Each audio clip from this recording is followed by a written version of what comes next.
მოგესალმებით ძვირფასებო ჩემი სივრციდან, ეს არის ჩვენი მორიგი ეპიზოდი და ყველაზე საინტერესო პოდკასტი უნდა იყოს დღეს, იმიტომ რომ დღეს უნდა ვილაპარაკოთ ზუსტად იმ უმნიშვნელოვანესი მოვლენის შესახებ, რომელიც ჯერ ბოლომდე მე მგონი არც არის გამოკვლეული, თუმცა ჩვენი მისია არის, მე და ნინოს მისია და ნინო თავად წარდგება ახლა თქვენ წინაშე, მნიშვნელობა დაგანახოთ ამისი, იმიტომ რომ მე მგონი აი დღევანდელი ადამიანი აი ამისი ძალიან დეფიციტი აქვს ამისი და აი ამისი დეფიციტი განაპირობებს მის მე მგონი 50% ჩივილებს, რაც კი რაიმე ჯანმრთელობის გართულებები აქვს.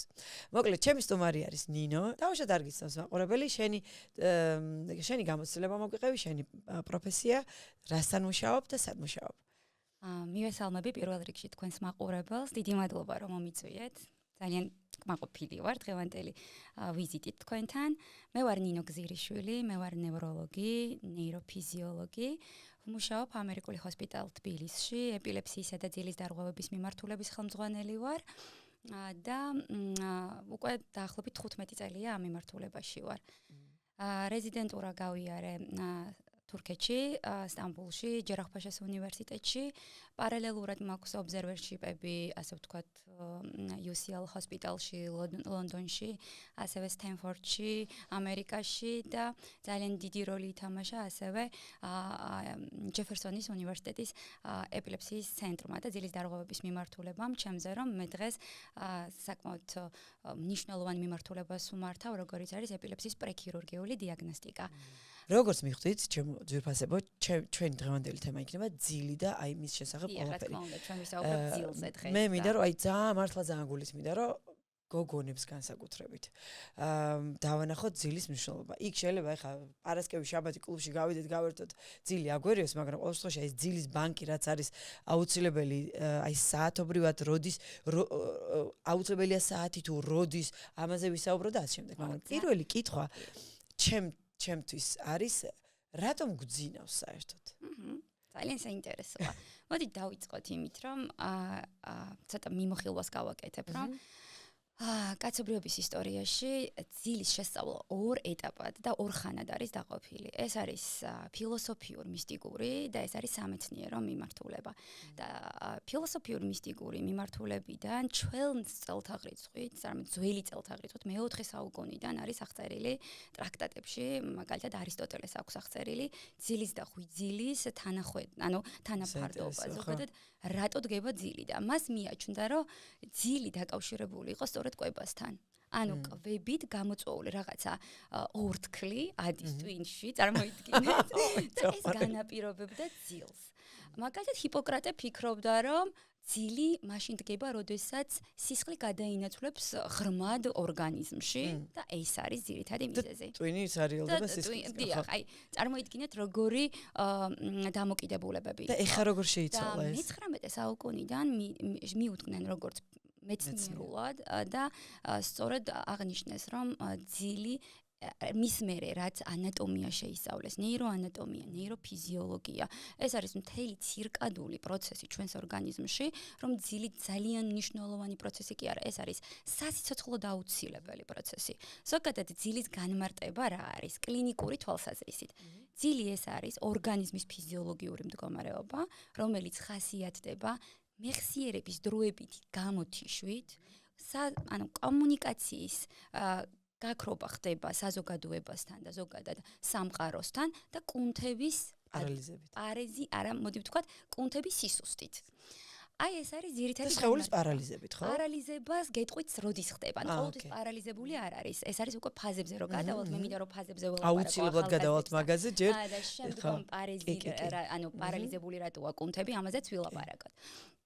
ზოგადად რა არის ძილის მნიშვნელობა? აი რა კითხავთ, რატომ გძინავს? ხო, იმიტომ რომ წარმოგიდგენთ, ძილში არაფერს არ ვაკეთებთ. რეალურად პროდუქტიულობა ადამიანის ფუნქცია გეგონოთ რომ არაფერს არ ვაკეთებთ. ეს არის რომ ჩვენ ფიზიკურად არაფერს არ ვაკეთებთ, ამ დროს ძილის დროს ტვინი ყველაზე მნიშვნელოვანი პროცესია.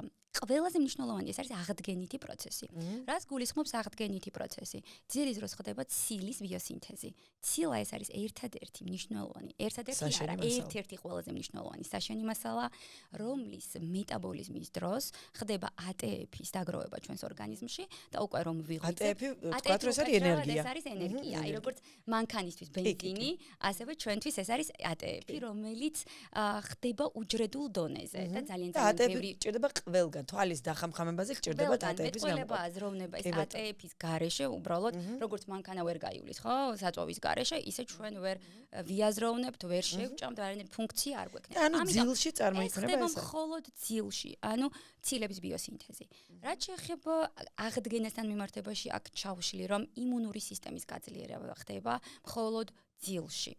და ყველაზე მნიშვნელოვანი რის გამოც ხდება რომ ჩემთან მომართვიანობა არის ძალიან გაზრდილი რომ მეხსიერების სირთულეები დაგვეწყო ექიმო. აი, როდესაც იწყებენ რომ მეხსიერების პრობლემები აქვთ. პირველი კითხვა უნდა ვკითხოთ როგორ გძინავს, რადგან ძილი ეს გახლავთ მეხსიერების კონსოლიდაციის ცენტრი. ანუ რას გულისხმობს კონსოლიდაცია მეხსიერების? რომ დღის განმავლობაში მიღებული ჩვენი ინფორმაციას ძილში უკვე ვახარისხებ, ანუ ძილი ახარისხებს და გადააქვს ხანგრძლივ მეხსიერებაში.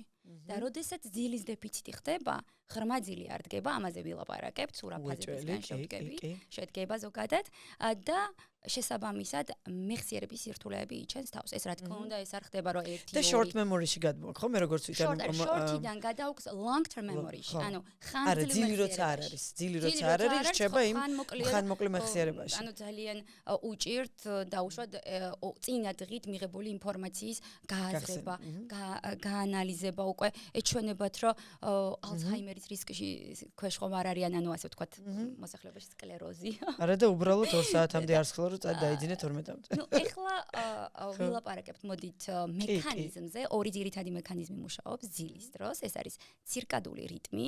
ცირკადული რიტმი რას გულისხმობს? ეს არის ჩვენი ბიოლოგიური საათი. ბიოლოგიური საათი როგორ დგება? ესე იგი, როდესაც თენდება, ჩვენ გვაქვს ბადურა თვალში, რომელიც ატარებს სხივს. ეს შესაბამისი ტრაქტით, ანუ მხედველობითი ტრაქტით, მიდის ჩვენს პირველად მხედველობის ზონაზე, რომელიც არის კეფის წილში, ნუ წილებზე აღარ ვილაპარაკებ, რამდენიმე. ძალიან მინდოდა რომ ტვინი მოგვეტანა და რაღაცა ესე გვესაუბრა, მაგრამ ხო, მე მგონია რომ რთული ამბავია. ძალიან გავიჭედებით თემატიკაში, თორე ამაზე საინტერესო მართლა არაფერი არ არის, იმიტომ რომ ანატომია საზღვრავს ფიზიოლოგიას და ფიზიოლოგია მერე ყველაფერს რა და.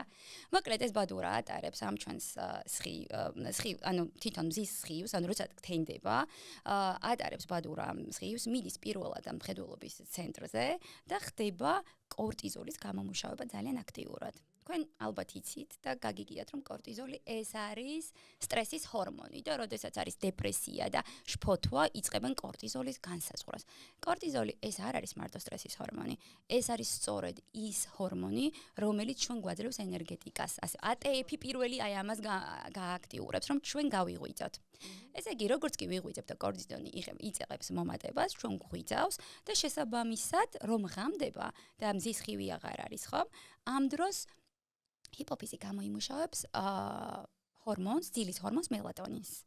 მელატონინის დადგომის დროს უკვე იწყება ძილის შეგრძნება, ძილის სურვილი. მელატონინის გამოყოფა როდიდან იწყება სხეულში? მელატონინის გამოყოფა იწყება ორგანიზმში დაახლოებით 10-დან 11 საათამდე, აი პიკს აღწევს. თუმცა აქ მეორე ფაქტორია ძალიან მნიშვნელოვანი. ეს არის ჰომოსტაზური წნევა ქვია აი ამ პროცესს. მეორე ძალიან მნიშვნელოვანი პროცესი ჰომეოსტაზური წნევა ჩვენი ორგანიზმის. ეხლა ეს რას ნიშნავს? ანუ რაც უფრო დიდი ხნის განმავლობაში გვხვიძავს, ანუ მაგალითად გავიღვიძეთ 8 საათზე წავედი სამსახურში, ვიმუშავე, აქტიური ვარ, საკმაოდ დიდი ინფორმაცია მივიღე, ან სპორტული აქტივობით ვარ დაკავებული, ან ძალიან ბევრი ფიზიკური აქტივობა მქონდა. ანუ რაც უფრო დღე არის ხანგრძლივი, მით მეტი ადენოიზინები გროვდება ორგანიზმში. ეს არის ნივთიერება, ჩვეულებრივ როგორც მელატონინი, ასევე ნივთიერება, ჰორმონია, რომელიც გროვდება ჩვენს თავის ტვინში, აი ჩათვალეთ ATP-ის ნარჩენი პროდუქტი. ბაი-პროდუქტი. აი ზუსტად, რომელიც ტვინში ლაგდება და აი ეს უკვე გაძლევს სურვილს, ეს არის ჰორმონის სურვილი, რომ ძილი დადგეს. და ანუ დაჟე უფრო მეტად აიძულებს სხეულს, რომ მელატონინი ხო? რიტმი არ არის, კი, ანუ ეს გადაღლა. ჩვენს ენაზე გადაღლა, გადავიღალე, ხო? როდესაც იღლება ორგანიზმი, ეს არის უკვე გება უფრო მარტივად სურვილი, რომ უნდა დაიძინოს ორგანიზმმა.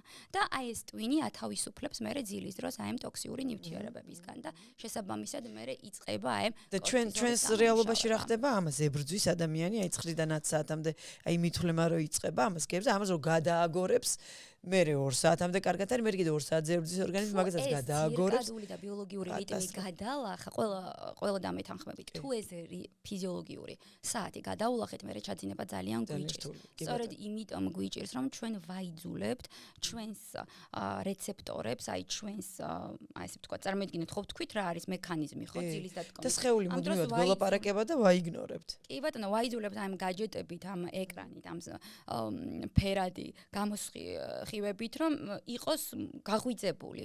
ხელოვნურად გაღვიძებული. და კიდე მიიღოს რაღაც ინფორმაცია. ინფორმაცია მუშაობს, რა თქმა უნდა. ალბათ დამეთანხმებით თქვენც, რომ ძილის წინ ვარჯიში კატეგორიულად არ შეიძლება, ხო? იცით როგორ არის, მე ეს რაღაცას ვეუბნები ხოლმე, საერთოდ იმდენად უვარჯიშებელი არის ეხლანდელი საზოგადოება და იმდენად მნიშვნელოვანი არის ფიზიკური აქტივობა დღის განმავლობაში, ხო? ეხლანდელი ადამიანისთვის, იმიტომ რომ სულ ზივართ. ადრე ჩვენ არ გქონდა ეგ მაგ პრობლემის წინაშე კაცობრიობა არ იდგა, ხო? შესაბამისად ვეუბნები, როცა მოგიხერხდება, მაშინ ივარჯიშე, მაგრამ შენ თუ გაქვს ჩაძინების პრობლემა, იმიტომ რომ არის ადამიანი, რომელიც მაინც იძინებს. იქ სხვა ამბავი არის ხარისხის ძილის ხარისხში, მაგრამ არის ადამიანი, რომელზეც ყავაც არ მოქმედებს. ახლა ღამე სვამე ყავას და ჩვეულებრივად იძინებენ, ხო? მაგრამ ვეუბნები, რომ თუ შენ ჩაძინების პრობლემა გაქვს, ხო? 8 საათზეც კი არ უნდა ივარჯიშო. ანუ უფრო უნდა გადმოდო ყველა ვარიანტში დღის პირველ ნახევარში. ან 3 საათამდე ადრე, ხო? როგორც დაძინებამდე და ხო, დაძინებამდე 3 საათით ადრე, ან არ აქვს მშობა დღის პირველ ნახევარში. დღის პირველ ნახევარში, ანუ სადღაც აი 6-დან 8-მდე უეჭველი რა. მე მთენთავს ვარჯიში, აი ჭამის სურვილიც არ მაქვს ხოლმე და მე აი ეხლა როგორი პარადოქსულია, მე მაგალითად მე მაფხიზლებს ვარჯიში. მე მთენთავს ძალიან. გააჩნი ახლა თუ იოგას გავაკეთებ და გაწელობს გავაკეთებ და პილატესის ნაირს, შეიძლება მოვითენთო, მაგრამ თუ ესე აქტიურ ვარჯიშს ვაკეთებ, აი ისეთი wide open-ი ვარ, გაღებული ვარ თლიანად, რომ ძალიან გამიჭირდება. ეს არის ნორმალური ფიზიოლოგიური მდგომარეობა, როგორც თქვენ თქვით ახლა რომ კოფეინი რეალურად მართლა იწვევს უძილობას. ამ დროს არიან ადამიანები, რომლებიც საძილეთ სვავენ ამ კოფეინს და ხო, სარამ.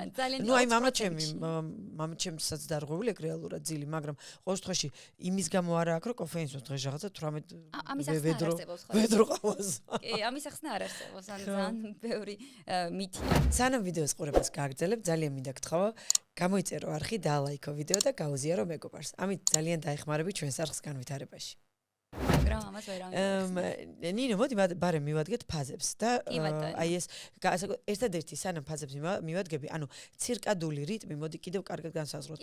მე როგორც ვიცი, ცირკადული რიტმი ასევე მიმულია მზესთან, ხო? ანუ დღე და ღამის, ანუ იმდენად ბუნებასთან, ანუ ადამიანიც, ასე ვთქვათ, ბუნების ნაწილია, რომ ბუნებაში, როდესაც დგება დღე და ღამე, ზუსტად ჩვენი ძილ-ღვიძლით, ხო, ძილ-ღვიძლით ამაზე არის მიმული და ანუ პირდაპირ კავშირში ვარ, ძილი პირდაპირ კავშირში არის აი ამ ცირკადულ რიტმთან, ანუ მზესთან, ძის და მთვარის მონაცვლეობასთან. ანუ როგორც კი ღამდება, იმას ეს ნიშნავს, რომ ზის ხივს ჩვენ ვხედავთ, გამომუშავდება ძილის ჰორმონი მელატონინი, როგორც კი თენდება, უკვე იწყებს მის დათრგუნვას ორგანიზმი და ჩვენ ვიღვიძებთ. მაგრამ ეხლა პირველი აქცენტი მელატონინია, მაგრამ მთელი ძვრებია ჩვენს ორგანიზმში. აი, ეხლა მაგას მივყვებით ზუსტად მაგ ფაზებზე, აი ზრდის ჰორმონზე, როგორ მნიშვნელოვანია თუნდაც მოზარდებში და მე რა როლს იძენს და როდის გამოიყოფა და ასე შემდეგ. მოკლედ, აი მივადგეთ ეხლა ფაზებს. ვიტყვი ამას, რომ მოკლედ, სადღაც 1950 წელს შეიქმნა პირველად ძილის ლაბორატორია, თქვენ წარმოიდგინეთ, არც ისეთი დიდი ხნის ახალგაზრდა ძალიან ეს ძილის მეცნიერება. საქართველოში ხო საკმაოდ უცხოა, მიუხედავად იმისა, რომ გვაქვს ძალიან კარგი ძილის ცენტრები საქართველოში, ძალიან გვაკლია ინფორმირებულობის გავრცელება. აი მაგალითად, არ გვაქვს ამის დრო, რომ ჩაწერები გავაკეთოთ, ან აქცენტები გავაკეთოთ. თუ ამაზე აქცენტებს ვაკეთებთ, ზოგჯერ სიმართლე გითხრათ, კოლეგების, საზოგადოების მხრიდან ცოტა აგრესიული დამოკიდებულებაც მოდის. ანუ ძალიან პრობლემებია ქვეყანაში. მე მგონია, რომ განსაკუთრებით აი თქვენნაირი სპეციალისტების რაღაცნაირი როლი არის, რომ ეხლა წამოვიდა განსაკუთრებით მოზარდები. აი, მე გეტყვით, მე ხომ მაქვს ეს რაღაც. არა მარტო მოზარდები, მოზრდილები. მაგრამ მოზრდილები, ოკეი, ყოველ შემთხვევაში მათ ბავშვობაში მაინც ჰქონდათ რეჟიმი, იმიტომ რომ იყვნენ ძველი ყაიდის დედის გაზრდილები, ხო? ასე თქო, ძველი ყაიდი ცუდი მასში არ მithქვია, იმიტომ რომ ჩვენ ძალიან მაგარი რეჟიმით გავიზარდეთ.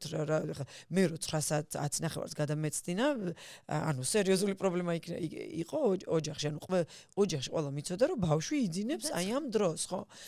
და ეხლა უკვე 12, 13, 14 წლის ბავშვები TikTok-ებზე გადიან ლაივებით 12-ზე. ჩემი შვილი 9-10 წლის გახდა და ვცდილობ რომ როგორმე 10 საათზე ძალით გამოვარხა გაჯეტი.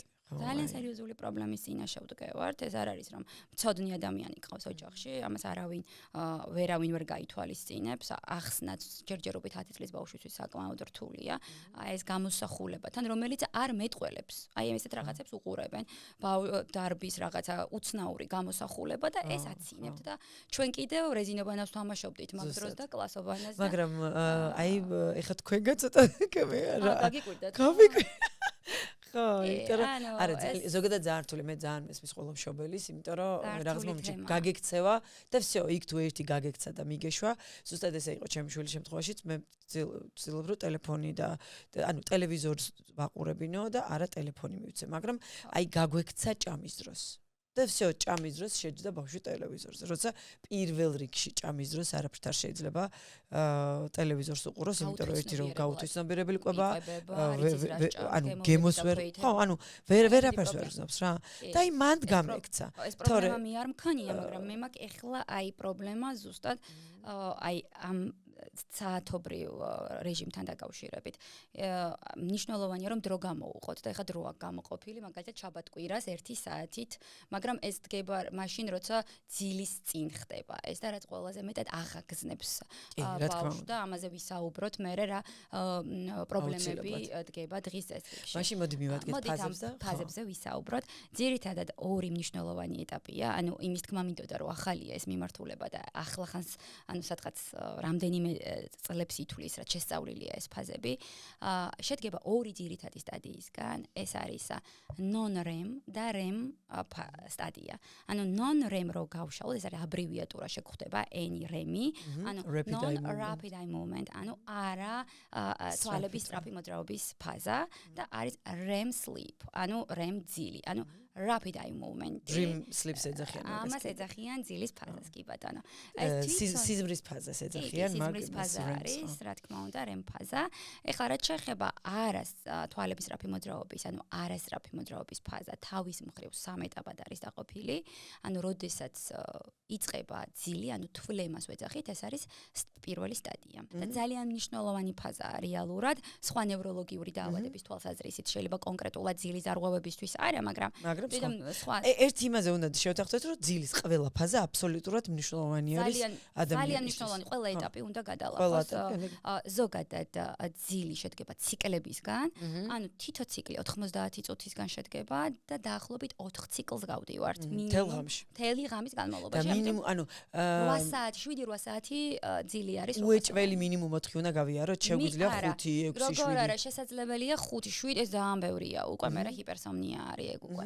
ანუ 4-ს ვასწრებთ, ასე ვთქვათ რა. 4-ს ვასწრებთ. ჩვენი რეჟიმი. მაგრამ აი ეხლანდელი ადამიანი 4-ს ასწრებს? არა, 4-ს კი არა, მესამე ფაზას ვერ ასწრებს, ეხლა ამაზე ვილაპარაკოთ.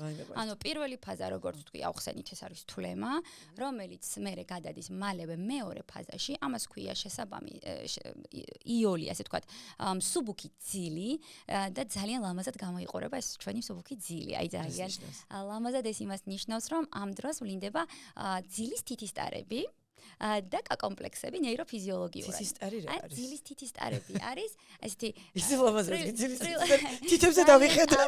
ალღები, აი თითებივით ჩაციკწიკებული არის, ესე იგი მთლიანად ეს ტალღების სახით არის. ანუ ტვინის ფენომენია.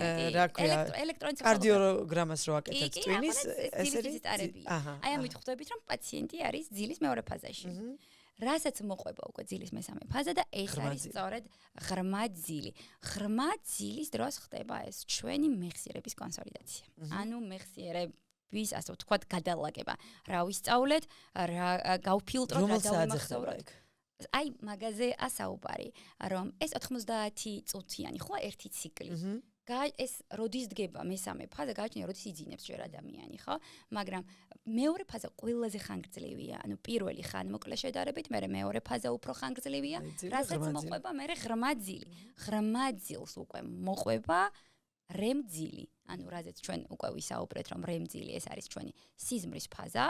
პირველად მე არ მახსოვს ალბათ ბერგერმა, რომელმაც ბერგერმა, რომელმაც ელექტროენცეფალოგრაფია პირველად აღწერა, მან დაინახა, რომ რაღაცა ეს ადამიანი ერთ-ერთ გარკვეულ ფაზაში თვალებს სწრაფად ამოძრავებს. აი ამ დროს და ხედავს, რომ ისეთივე ნეიროფიზიოლოგიურ მდგომარეობაშია, როგორც ღვიძლში.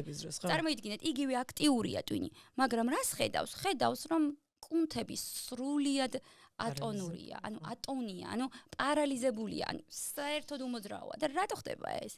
ეს იმიტომ ხდება, რომ ადამიანმა სიზმარი არ შეასრულოს. არ მიყვეს ამ სიზმარს რეალურად, ანუ აქტივობა, ქმედება არ ქონდეს. როგორი მოწყობილია ხო? ან ძილში მოსიარულე და ისინი რო არიან, მაგათ ეს REM-ში ვერასდროს არ მოხდება. სიგნალი გაჩულია? ეს სხვა ფენომენია. ეს აბსოლუტურად ძილის დარღვევა არის და ეს პარასომნიის ფაზა. ანუ ადამიანი ძილში ლაპარაკობს ან რაღაცა, ეს REM-ში არა, ეს REM-შიც არის, მაგრამ მოძრაობაში ვერ იქნება ვერანაირად. ხდებით? REM ძილის REM behavior disorder ცალკე დიდი კლასია და ნახეთ non-REM დარღვევები უფრო ახალგაზრდა და ბავშვებში გვხდება და უფრო ახალგაზრდა ასაკში მაგალითად ბავშვები წამოდგებიან, ლაპარაკობენ და უშუალოდ ამ დროს ვერ წამოდგები და ვერ ლაპარაკობ. თუნდაც შეიძლება გაიარო ისე რომ თვალები გახელილი აქვს და ეს არ ახსოვს ამნეზირებული აქვს ადამიანს. ეს არის პარასომნია, კლასიკური პარასომნიას ვეძახით. რომელიც არ არის REM-ში. მე მეგონა რომ სიზმრის იმას აგრძელებდნენ ხოლმე. არა, აი REM-ს რაც შეეხება და ეს რომელიც არის სიზმრის ფაზის, აი ეს REM behavior disorder ეს არის უფრო ასაკოვან ადამიანებისთვის დამახასიათებელი, როდეს ანუ უფრო მეტად ნეიროდეგენერაციული დაავადებების დროს ვლინდება, მაგალითად პარკინსონის დაავადების დროს, ალცჰაიმერის დაავადების დროს, ანუ დემენცია, როდესაც უკვე მეხსიერების სირთულეები რომ მოდის, ანუ ხდება ატროფია თავის ტვინის ქერქის და შესაბამისი თუნდაც დოფამინის გამომუშავება ვეღარ ხდება ორგანიზმში. დოფამინი ეს არის ჩვენი მამოძრავებელი ჰორმონი. აი, ანუ რო ხდება ნერების ნეიროტრანსმიტერი, კი ბატონო, ჩვენ აქტიურად ვმოძრავთ, ეს ჩვენი დოფამინის დამსახურებაა და ასაკში რო შევდივართ ეტაპობრივად, ანუ ნელ-ნელა რო გადავადგილდებით, თავდაცვის მექანიზმიც ირთვება რა ამ დროს. თორე დოფამინი უკვე ნელ-ნელა. და აი რატო არის მნიშვნელოვანი ის ღრმა, კი ბატონო, მეხსიერების კონსოლიდაცია არის უმნიშვნელოვანესი. ბიოლოგიური პროცესების, მეტაბოლური პროცესები მიდის ღრმა ძილში. მიდის ზუსტად ეს ჩვენი ცილის სინთეზი ღრმა ძილში. ძალიან მნიშვნელოვანია ცილის სინთეზი მე ჩემენაზე გადმოთარგმნიდი, ასევე კუნთების ზრდაც, ანუ კუნთები, ანუ მე თუ ვარჯიშობ და კუნთის ზრდა მინდა და აღდგენა, რა თქმა უნდა, ზუსტად აი ამ ღრმა ძილში, ანუ თუ ჩემი ცილის სინთეზი ხდება აი ამ ფაზაში, შესაბამისად ჩემი კუნთის ზრდაც და ბავშვსაც ხო იძახია, ბავშვი ძილში იზრდებაო, ხო? რა თქმა უნდა, იმიტომ რომ ზრდის ჰორმონალური გამომუშავება, ანუ ძალიან დიდი შრომა და აქტივობა მიდის ძილის დროს, განსაკუთრებით ტვინი პრაქტიკულად მუშაობს ამ დროს, ოღონდ ჰორმონალურ დონეზე. REM-ი რატო არის მნიშვნელოვანი? უბრალოდ ღრმა ძილი ამოვწურეთ მნიშვნელობის ამბავში? მნიშვნელობის ამბავში ამოვწურეთ და მე შემიძლია ამ non-REM-ი ძილის დარღვევებზე გესაუბროთ. აი ჯერ სანამ დარღვევებზე გადავალთ, ამას უეჭველი დარღვევებზე უეჭველი მივადგებით. აი REM-ი რატო არის მნიშვნელოვანი? REM ძილი ეს არის პრაქტიკულად თავის ტვინის რესტარტი, ანუ გადატვირთვა. ანუ სიზმარი არიან ადამიანები, რომელიც ზოგს ახსოვს და ზოგს არ ახსოვს სიზმარი, ხო? ეს იმაზეა დამოკიდებული, თუ ციკლის რომელ ეტაპზე ვნახეთ. თუ ჩვენ ჩაგვეძინა და ჩაძინების პირველ ციკლის ან მეორე ციკლის ეტაპზე ვარ, ზოგჯერ გვახსოვს, რომ რაღაც სიზმარი ვნახეთ, მაგრამ არ გვახსოვს რა, მაგრამ აუცილებლად გვახსოვს გამოღვიძების მეოთხე ციკლზე არსებული სიზმარი, სავარაუდოდ, რომელიც ძალიან გვაფიქრებს, ხო?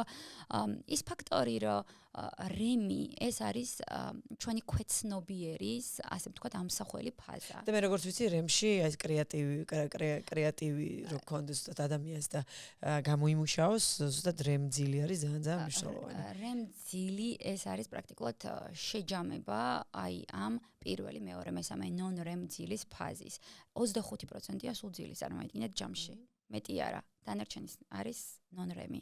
ანუ ეს არის რომ ისვენებს თავის ტვინი, ანუ სულ კონცეფცსაც ადუნებს. ანუ მეოთხედი არის შენი ძილის ფაზების კი ბატონო, აი ზუსტად მაგ დროს არის ფიზიკური განდვერთვა, ფიზიკური დატვერთვა კუნთების, მარტო კუნთების ზედა კიდურების და ქვედა კიდურების, ანუ მთლიანად კუნთური სისტემის, გულის კუნთით შედარებით ნელა მუშაობს მაგ დროს. აი მაგალითად რემძილის დროს წნევაც, სატურაციაც, ანუ ჟანგბადის მიწოდება ყველაფერი დაბალია, გარდა თავის ტვინის აქტივობაა ძალიან მაღალი. იმიტომ არის რომ სიზმარი დგება რა. ანუ იდეაში ტვინი იღებს თავის თავზე ყველაფერს და სხეულს სრულად ადუნებს, ხო? კი. ანუ ბოლომდე რო გითხრათ, რომ შესწავლილია რომელიმე ნეიროფიზიოლოგიურად არის შესწავლილი, რომელზეც აი 1-2-4-ია და რო გეტყვი რომ ეს ძილის პირველი ფაზაა, მეორე ფაზა. პოდკასტის სპონსორია Cheris Fit აპლიკაცია. ეს არის პირველი ქართული სრულყოფილი ფიტნეს აპლიკაცია, რომელიც აერთიანებს სავარჯიშო და სარეაბილიტაციო პროგრამებს, ასევე სხვადასხვა კვების მრავალფეროვან მენიუს, რაც იმას ნიშნავს, რომ თქვენ გყავთ პერსონალური მწვრთნელი და ნუტრიციის კოუჩი თქვენს მობილურში. ეხლა რა მაინტერესებს, რამდენად მნიშვნელოვანი არის აი ეს საათების ანაზღაურება, კი და რამდენი საათი გძინავს, იმასთან შეფარდებით თუ როდის გძინავს. ანუ მე რო ღამის 2 საათზე დავიძინო და მე მეძინოს 8 საათი. ავანაზღაურებ იმ ძილს, რაც დაუშვათ 10-ზე ან 11-ზე რო დამეძინა და დილის 5 საათზე გამეღვიძა თუნდაც? ანუ სულ ამაზე მაქვს საუბარი, ეს არის ძილის ჰიგიენა და ძილის ცირკადული რიტმის დაცვა. ამის გარეშე ადამიანი სრულფასოვანი და ჯანსაღი ცხოვრების წესით ვერ იქნება. ძილი ეს დგება მაშინ, როდესაც ღამდება. და ღამე უნდა დადგეს ეს ძილი და უნდა გვეძინოს მანამ, სანამ მზის სხივი არ ამოვა. რატო ხდება, რომ ზაფხულში უფრო ადრე გვეღვიძება? იმიტომ რომ ადრე გამოგკიბეთ. რომ ადრე თენდება. და ეს იმას ნიშნავს, რომ ზამთარში უფრო ადრე უნდა დავიძინოთ. ადრე სურვილი გიჩდება, რომ ადრე დაიძინო, თუნდაც. ანუ ხდება ხოლმე, რომ უფრო ადრე გაქვს სურვილი. ეხლა გააჩნია სად ცხოვრობს ადამიანი და სად არის. ჩვენს რეგიონზე ველაპარაკოთ. კი ბატონო, ნუ თბილისში რეალურად ეხლა თუ დილას 8 საათზე სამსახურში მიდიხარ, მნიშვნელოვანია რომ ღამე ძალიან ნორმალურად გამოვიძინოთ და ამიტომ ისედაც ადრე ვიძინებ. ანუ ნინო ექიმი გვეუბნება, რომ იქ რო ღამის 2 საათზე დაწვევი და დღის 12 საათზე გაიღვიძებენ, არ არის მაინც სრულფასოვანი. ყოველთვის ყველა აი ალბათ მომისმენენ ჩემი პაციენტები და პირველი ჩემი რეკომენდაცია ცალსახად. ყველა მეკითხება, თქვენ ენდოკრინოლოგი ხართ თუ ის ხართ ნევროლოგია. ჩემთვის ყველაზე მნიშვნელოვანი არის და ყველა წამალზე მნიშვნელოვანი არის ჯანსაღი ცხოვრება. ეს არის ძილი, სრულფასოვანი ძილი, რომელიც უნდა დადგეს დროულად 11-დან 12-მდე ვთანხმდებით, სხვა გზა არ მაქვს. ზოგჯერ პირველამდეც გადავდივართ, განსაკუთრებით თინეიჯერ ბიჭებთან. ნუ ხო უნდა მოვერგოთ, ხა მკაცრად აკრძალვები თინეიჯერებთან არ გამოვა. აი მე მგონი ეგ არის ის მომენტი, სადაც აკრძალვაზე არ არის საუბარი. ძილი როგორ და აიკრძალოს, ხო ბიოლოგიურია. რა თქმა უნდა, მაგრამ არ დგება იქიდან გამომდინარე, რომ ის სამსახურის მერე ბიჭებთან უნდა გავიდეს სიტყვაზე, მეგობრებთან უნდა დგავლა. ხა ჩვენ ყოფილვართ თინეიჯერები და რეალურად ნუ ჩვენ დროს სხვა პირობები იყო და გარეთ როგორ გავიდო. მეგობრები იყო 9 საათამდე და 8 საათამდე. ეხა აბსოლუტურად დაბნელდება სახლში იყავი აბსოლუტურად შეცვლილია რიტმი ცხოვრების რიტმია რადიკალურად შეცვლილი და ჩვენც გარკვეულწილად მეცნიერებაც ერგება რა იქიდან გამომდინარე რომ ადამიანის სხეული თუ ერგება თორე მეცნიერება მოერგება თუ 12-მდე დაიძინებს და 8 საათი ეძინება 7-8 საათი ეს იქნება სრულფასოვანი თქვენ ერთით რა სირთულეებია 8 საათი კი არა 3 საათი ძინავს ხალხს და ხა 8 საათზე კარგი თქვენი ხათრით დავიძინებ 12 საათზე და ანუ ცდილობენ რომ დაიძინონ რა თქმა უნდა. რანაირი არის თქვენი ხათრით, როცა თავის ჩივილებით არის თქვენთან მოსული? ვერ ხდება, ამას ვერ ხვდებიან, რამდენად მნიშვნელოვანია ძილი, იმიტომ რომ ძილზე ინფორმირებულობა. კი, აი ზუსტად, ეს არის ჩვენი ვალი, რომ ცნობადობა გავზარდოთ. ძალიან დაბალი. თქვენ როგორ ფიქრობთ, მე მაქვს კონსულტაცია 40 წუთი ნევროლოგს. ეს საკმაოდ მინიმალური დრო არის. თქვენ როგორ ფიქრობთ, მე ამ დროში უნდა მოვაზრო ანამნეზის შეკრება, უნდა მოვაზრო ოჯახის წევრების გამოკითხვა, ნევროლოგიური სტატუსი მიზანმიმართულად ვსინჯავ, თორე საათნახევარი უჭირდება, საათი და 10 წუთი ჭირდება ზუსტად, რომ დავიწყო თავიდან ბოლომდე ნევროლოგიური სტატუსი შევუფასო ადამიანს, მაგრამ ჩივილებიდან გამომდინარე ვსინჯავ ნევროლოგიურად და თქვენ როგორ ფიქრობთ, მე რად რომ რჩება იმისთვის, რომ პაციენტს მივაწოდო, ჯერ რა დიაგნოზი აქვს. დიაგნოზამდე სანამ მიხვალთ სიტყვა ეს გჭირთ თქვენ, მანამდე უნდა გააგებინო რა ანატომიურ სტრუქტურაზეა საუბარი. ტვინი სულ არ იცის, ზოგმა რო ორი ჰემისფერო აქვს, იცით? რას ვიზავთ, არ იცის, ან არ ახსოვს. მერე რატო ხდება, ანუ რატო, რანაირად, ყველაფერი აინტერესებთ. ეს იცით რამდენი კითხვები დგება. მერე დგება კითხვა, უი, წამალი უნდა დამინიშნა? როდემდე უნდა ვსვა ეს წამალი? შეიძლება მან მთელი ცხოვრება სვას წამალი და თქვენ ხვდებით რამხელა დრაივშია ექიმი და რამხელა პასუხისმგებლობაა იმის რა დიაგნოზს უსვავ და მე თურმე უნდა ინფორმირებულობა გაუზარდო. ის ინფორმირებულობა იმ 40 წუთში იმას არ ესმის, რომ ვეუბნები, რომ შენ გადიხარ გარკვეულ დიაგნოზზე. უკვე აი იქ ძალიან ითრგუნებიან. ეს ფსიქოლოგებიც თუ ჩაერთვებიან და ზოგადად აი ესე თქვენ როგორც აიღეთ თქვენ თავზე და ინფორმირებულობას ზრდით მოსახლეობის. მე ამას ძალიან მივესალმები და ძალიან ბევრჯერ უნდა იყოს აქცენტები გამახვილებული და არ უნდა დაგვეზაროს, რომ ხშირად ვისაუბროთ თუნდაც ერთ კონკრეტულ საკითხზე. იმ მიმართულების ექიმებმა, ვინც ეს ვიცით და ვის წინა რის პრობლემის წინაშეც რეალურად ვდგევართ. და რაც შეეხება ჯანსაღი ცხოვრების წესი და თუნდაც ნევროლოგიური დაავადებების მართვა. ძილი, რა თქმა უნდა, ასევე სითხის მიღება, წყლის მიღება დღის განმავლობაში და კვება.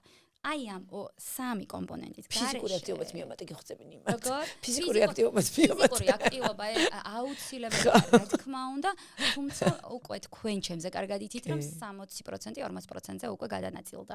ანუ მაინც ძილი კვება ეს არის ჯამში 60% და ფიზიკური აქტივობის გარეშე ანუ სულ ვეუბნები ხოლმე რომ ადამიანს სჭირდება სულ რაღაცა 4 რაღაც. ეს არის ძილი, კვება, წყალი და ფიზიკური აქტივობა. всё, აი ამ 4 რაღაცას თუ იზავ, აი რა ვიცი, ის ჩივილები რითიც მოდიან, მე მგონი აი მართლა ძალიან ბევრი რაღაც უკვე მან მოგვარდება და მოდი მივადგეთ ჩვენს შემდეგ კითხვას, რატომ 12-მდე ძილი და რატო არა? იმიტომ რომ ამას ხო თავისი ჰორმონალური ახსნა აქვს, ხო, რომ ის 12-მდე გამოიყოფა ზუსტად ის მელატონინიც და ზრდის ჰორმონიც, ხო და მე შემდეგ უკვე ნელ-ნელა ცირდება. აი ადამიანებს როდესაც ეცოდინებათ რატომ 12-მდე? იმიტომ რომ გონიათ რომ 8 საათი თუ ვიძინებ და იმ 4 ციკლს მოვასწრებ, რამჟელობა 2 საათს დავიძინებ, მაგრამ რატომ 12-მდე? მე 8 საათის სრულფასოვან ძილზე ვლაპარაკობ, მე მოზრდილთა ნევროლოგი ვარ და მოზრდილებზე მაქვს საუბარი. თუმცა ბავშვებისთვის 10 საათი 12 საათი 10-12 საათი ეს არის აუცილებელი. სწორედ იმიტომ რომ მე-5 ცირკადულ რიტმში, მე-6 ცირკადულ რიტმში გამომშავდება ის სწორედ ზრდილის ჰორმონი, რომელიც ძალიან მნიშვნელოვანია ბავშვებისთვის. და ბავშვების ინსომნია, ბავშვების უძილობის საკითხი დღეს გლობალური საკითხია და მე მესმის ჩემი ბავშვთა ნევროლოგებიდან რამდენი პრობლემა დგება დღის წესრიგში. თუნდაც, აი მაგალითად, როდესაც არ ვიცი რა ასაკი ავიღო. არ აქვს მნიშვნელობა. ავიღოთ დაუშვათ 10 წლის ბავშვი.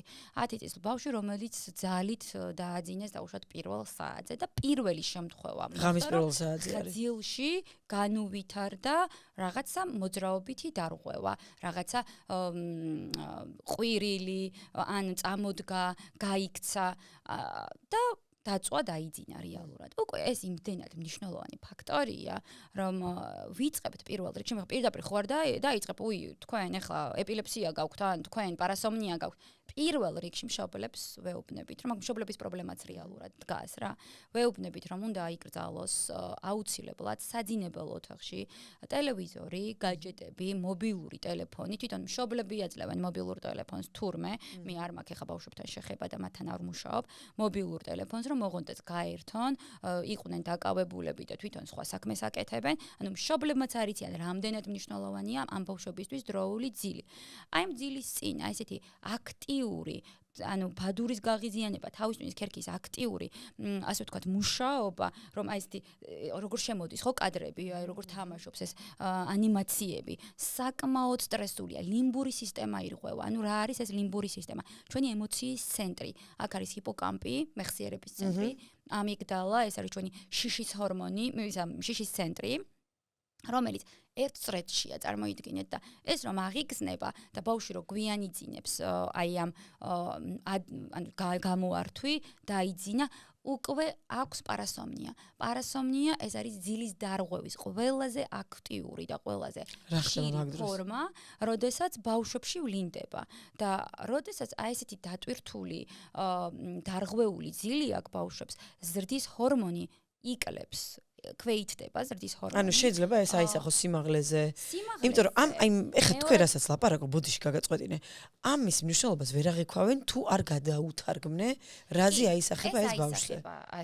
სიმაღლეზე პირველ რიგში, მეორადი სასქესო ნიშნების განვითარება. მეორადი სასქესო ნიშნები რომელია?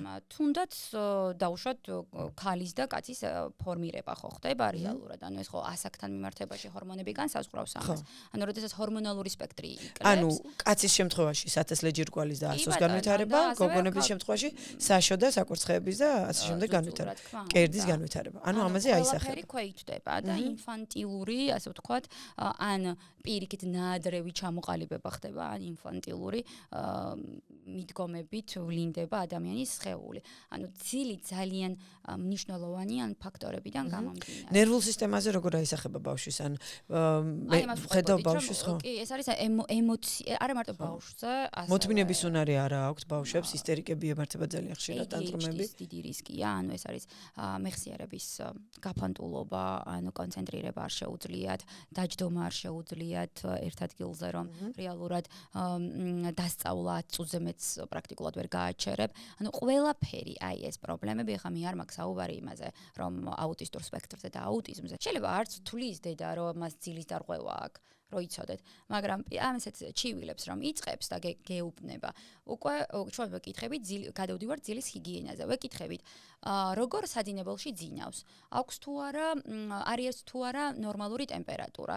ანუ ხო არ ცხელა ძალიან, ან ხო არ ცივა ძალიან? ტელევიზორი არის თუ არა ოთახში? ფარდები აქვს თუ არა? ზოგჯერ ფარდების თემა არ იცის ადამიანებმა. ფარდა მნიშვნელოვანია რომ ჩამოფარებული იყოს ბავშვის ოთახში იმისთვის რომ გათენდება 6 საათზე სიტყვაზე 6 საათზე არ გაიღვიძოს ამ ბავშვმა. ამიტომ ანუ გახანგრძლივებული 12 საათამდე ძილი ბავშვისთვის ძალიან მნიშვნელოვანია. რადგან ბავშვებზე წავიდა ეხლა საუბარი. იცი რა მაინტერესებს ხოთა შორის აი ჩემ შულს ახასიათებს კრთომა ძილში. ეს ზუსტად ის რემის ფაზის ამბავი არის თუ უბრალოდ აი პირიქით ეს ხდება ხოლმე თვლემი. აი, როდესაც ვთვლემთ, თვლემაში პირველ ფაზაში. ხო, რაღაცა ხშირი ხდება და მე უცებ მინავლდება და მის ეს ფიზიოლოგიური მიოკლონიას ვეძახით, ძილის ფიზიოლოგიური მიოკლონია. თუმცა ანუ საშიში ამბავია? არ არის. ამ დროს იტყვიან ხოლმე რომ ზრდის ჰორმონი ყველაზე აქტიურად იწყებს გამომუშავებას. თუმცა ეს ბოლომდე დადგენილი რეალურად არ არის, მაგრამ აი ფენომენი როგორც ასეთი თქვენც რა არ გახსოვთ ბავშვობაში თითქოს რაღაცა გამოგავხდით თითქოს რაღაცა მე მქონდა ხოლმე თითქოს გამოვარდი რაღაციდან ხო თითქოს შეგრ ან გადავხტიან მაგრამ ეს ასე არ არის ეს არის ყოველთვის ჩაძინებისას უფრო ხდება ეს არის ფიზიოლოგიური უბრალოდ აი როგორ აქ ხომ აი თითქოს მთელ კუნთებში ჯერ შეუხდება მე შეუხდება ფიბრილაციები ესე და მე გადადის მე მინალდება ხოლმე გული მისგება და ვიჭერ ხოლმე რომ არ შეხდე რაღაცნაირად არ ვიცი თან ძილის ფიზიოლოგიური მომენტი. ახლა ასაკსაც ძალიან დიდი მნიშვნელობა აქვს მან. თქვენ 4 წლის არის. ой, პატარა ჯერ. ხო, ანუ რომელ წლამდე მოსულა ეს? აი, გარდატეხის ასაკამდე ესეც რაღაცა შეს. რეალურად აღარ არის. მოდი რომ დავუბრუნდეთ, ახლა მე კი გადმოგახტუნე თემებზე, მაგრამ რატომ 12-მდე ძილი ავხსნათ? 12-მდე ძილი იმიტომ, რომ 10-დან 11 საათამდე პიკია მელატონინის მაქსიმალური გამომუშავების. მელატონინი რაში გვეხმარება? მელატონინი ეს არის ჩვენი ძილის ჰორმონი, რომელიც გვეხმარება ძილის დადგომაში. ეს არის მნიშვნელოვანი განმაპირობებელი ჰორმონი.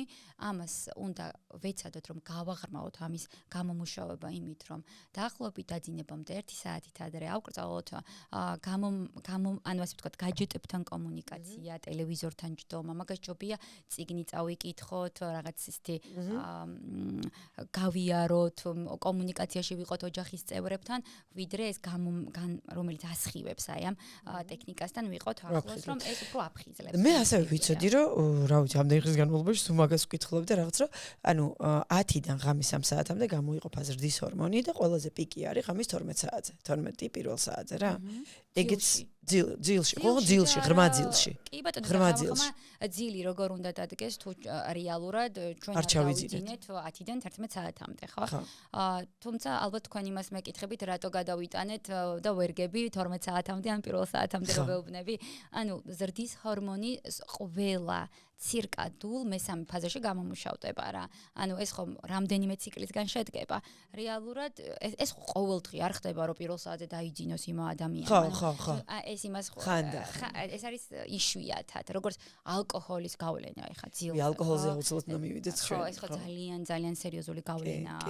თქოს ჩაძინებას უწყობს ხელს, ნამდვილად უწყობს. მაგრამ რატომ უწყობს ხელს? უწყობს ხელს, იმიტომ რომ ადინამია, კორტიზოლის დაქვეითებას მეტად იწვევს და ნუ მარტო. მაგრამ სამაგიეროდ რემისგან გძარცვას. მესამე ფაზიდან. всё, ანუ მესამე ფაზიდან რემიდან არა, მაგრამ რემამდეც ფაზას. ხო. ანუ ეს არის პრაქტიკულად მესამე ფაზა, რომელიც ყველაზე მნიშვნელოვანია და როდესაც ყველაზე მეტად ზრდის ჰორმონს ავიგანებთ, ყველანაირი მეტაბოლური პროცესი მიდის, იმ ფაზამდე ვერ მიდის ადამიანის ორგანიზმი და ხშირი გამოღვიძების ეპიზოდები აქვს, შფოთვა ემატება წარმოიდგინეთ. კი ბატონო, მაშინ მოდი ბარე მივადგეთ მაგ თემას, იმით ვიხტურავეთ თემას, მაგრამ ძალიან დიდი ბოდიში. მოკლედ ეს რაღაც წავიკითხე. აბა რომ ასე ხშირი ალკოჰოლის მიღება და მარიხუანას მიღებაც ჩვეულებრივად ადამიანს ძარცვას. იდეაში იყენებენ იმიტომ რომ ძილში მარტივად შევიდნენ, მაგრამ აი მე წავიკითხე რომ რემისგან გძარცვას, თურმე ღრმაძილისგანაც გძარცვას. ანუ ღრმაძილისგან გძარცვას და რემი ის არის, სადაც ჩვენ სიზმრებს ხედავთ, მაგრამ აი ესეთი ხშირი მიღების შედეგად რა ახასიათებს ალკოჰოლიზმს და მე დავაკავშირე ესეთი რაღაცა რა, ეს გარიაჩკას რო ვეძახდით, გახსოვს რომ აი ჰალუცინაციები დაეწყო ამას უკვე. ანუ იმდენად ტვინს აკლია აი ეს რემის ფაზა, რომ აი ესეთი ყოველდღიური ალკოჰოლის მიღება ხდება და იმდენად ხშირი არის სხეული რო არ განიცდის აი ამ ძილის აი ამ ფაზას, შემდეგ უკვე ღვიძილში გმართებს აი ამ სიზმარს, ასე ვთქვათ. და აი რაღაცა კურდღელს ხედავ რომ გადმოგიხდა. ან ძალიან ბევრჯერ ყოფილა მეც რომ აი დაუშვათ დამილევია და მეორე დღეს საჭესთან დამждარ ვარ, ხო? აი კლუბის მერე დაუშვათ, იქ დალევის ღამე გქონდა. ანუ საჭესთან რაღაცები მელანდება რომ იქ რაღაცა გადმოხდა უცებ მანქანა, ანუ იმიტომ რომ ღამე რაც არ უნდა 8 საათი ამენაზღაურებინა, ღრმაძილი და რემის ფაზა არ მქონია. უბრალოდ გათიშულს, პარალიზებულს ეძინა სხეულს, იმიტომ რომ კუნთები და ეს იყო გადაღლილი და აი ამ ალკოჰოლის პროცესინგში იყო დაკავებული სხეული. თქვენ გონიათ რომ ეს პარალიზებული იყო და თქვენ სრულფასოვნად გეძინათ. ამ დროს ხდება ერაუზოლის ძალიან ერაუზოლ არის გამოღვიძებები. გამაღიზიანება, ხო? გამოღვიძებების ფაზები. ეს არ არის ანუ გამოღვიძება ის კი არა რომ თქვენ ცნობიერი ხართ რომ იღვიძებთ. ანუ აი მაგალითად ერთ მხარეს რომ დაიძინებ, მარჯვენა შეიძლება მარცხენა მხარეს გამოგეღვიძას, ხო? ეს ჩვენ ისე ვბრუნავთ, მაგრამ ეს იშვიათად ხდება, მაგრამ როდესაც ალკოჰოლის ზემოქმედების ქვეშა თავის ტვინის ქერქი, ანუ ხშირი ერაუზოლის ფაზებია. აი ხშირად ბრუნავენ და ანუ ეს იღლება ორგანიზმი. რომ გაიღვიძებს ადამიანი გონია რომ კარგად გამოიძინა, მაგრამ მის თავის ტვინს არ გამოუძინია. ზუსტად ის ემოციის ცენტრი, ჰიპოკამპ ამიგდალას ცენტრის აქტივობა ხდება. ჰალუცინაცია, რეალურად ვიზუალური რა არის? ვიზუალური ჰალუცინაციის აურა ეპილეფსიის მქონე პაციენტებსაც ხშირ შემთხვევაში დიფერენციალური დიაგნოსტიკა ამას სჭირდება, წარმოიდგინეთ. ან იმდენად ახლოს არის იმ სტრუქტურასთან, რომელიც ჩვენ შიშს განაპირობებს.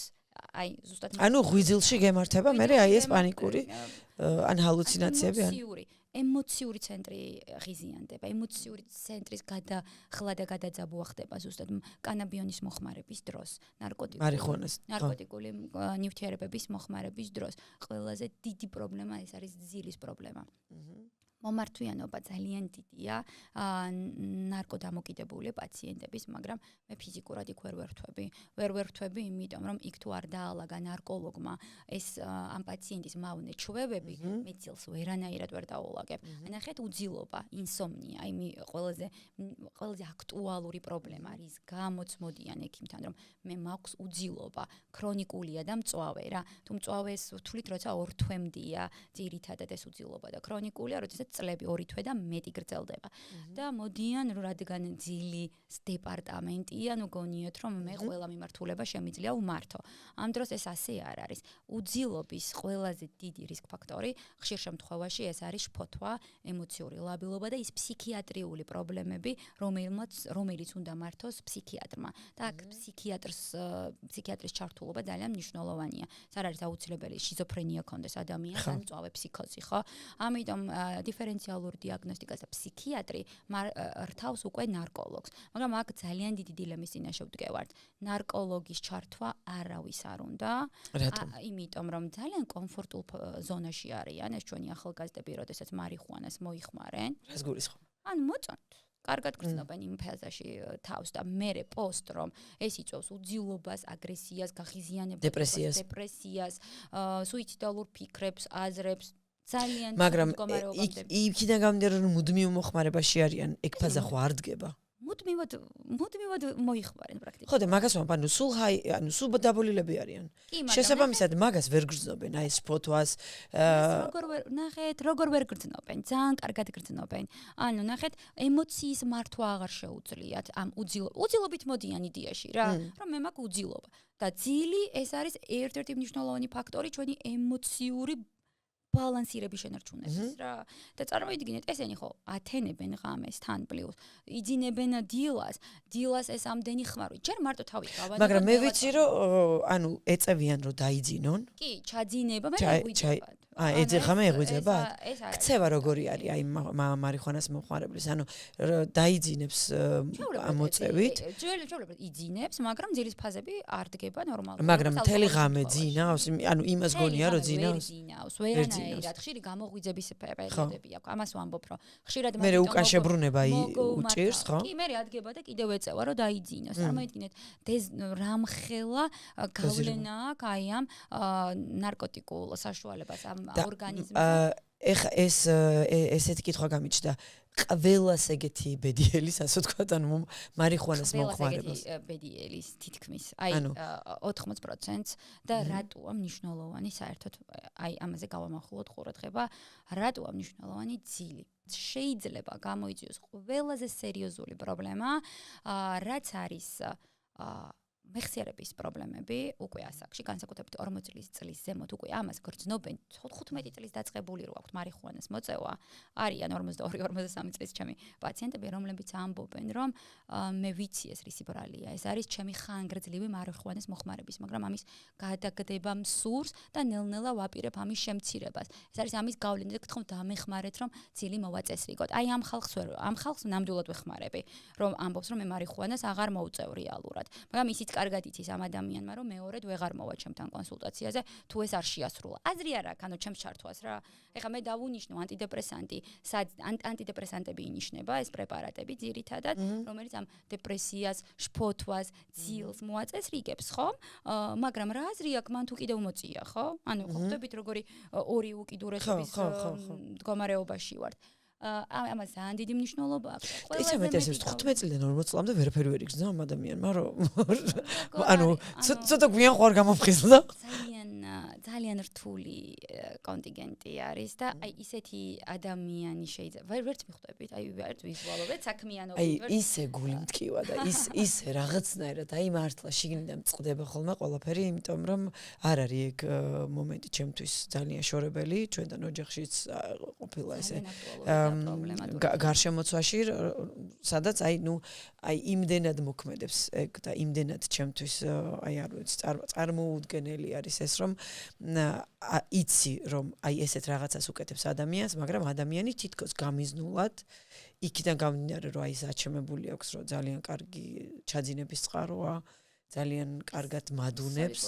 აი ეს არის რაღაცნაირი არ ამისი ჯერა დაჯერების არ ვიცი ეს ტვინში ალბათ რაღაცა ერთ-ერთი ის არის როგორ ფიქრობთ ზუსტად ის ვიღაც მომხმარებელი რომელმაც სხვა მომხმარებელი სწორი განათლება მაგრამ ამისი ჯერა და ამ დაჯერებით აკეთებს აი ამ მას რაღაცა პოდკასტს უყურებდი სადღაცა სადაც აი ეს ტვინში აი ამ დაჯერების იმაზე იყო საუბარი სადაც არ გვაქვს ჩვენ ერთი ნაწილი ტვინში, რომელიც პასუხისმგებელია აი ამ დაჯერებაზე და შენ აი ამ დაჯერებას იმდენად რეალურს ხდი. რაც გვინდა იმას ვიჯერებ. ხო, რომ ანუ ძალიან ღრმად გჯერა ამისი რა, რაც რეალურად. იმიტომ რომ მას ესე უნდა და იმიტომ ჯერა და მაშინ როდესაც ექიმი ეუბნება რომ ეს გამოიწვევს შემდგომ შენს დეგრადაცია, შენს მეხსიერების სერიოზულ პრობლემებს, შენს საერთოდ ვიზუალურად იცვლები, ან ვიზუალური გამომეტყველებაც კი ეცვლებს. ვიზუალურად მაგალითად ძალიან მარტივად შეამჩნევ ვინ არის მომხმარებელი, ვინ არ არის მომხმარებელი, იმიტომ რომ ეს ჰორმონებზე პირდაპირ მოქმედებს, ეს ისეთ სტრუქტურებზე მოქმედებს, რომელიც ანუ სიარულიც კი იცვლება. პლუს ამას თუ ემოციების გაბუჟება ხდება და რაღაცა სახე არის, ხო. ყველაფერი ეცვლება ადამიანს. ანუ ძალიან ბევრი სხვა სამწუხაროა, ძალიან სამწუხაროა არის რა. ნეიროდეგენერაციულ დაავადებებს იწვევს. ანუ თუ უნდათ გადარჩენა ნეიროდეგენერაციული დაავადებები როგორი არის? რას ნიშნავს? ნეიროდეგენერაციული დაავადება გულისხმობს აი ზუსტად აი ამ პროცესს, თავის ტვინის შეუქცევად პროცესს, როდესაც ხდება თავის ტვინში არსებული ნეირონების ეტაპობრივი განლევა. ანუ კდომა, ხო? კდომა, რა თქმა უნდა.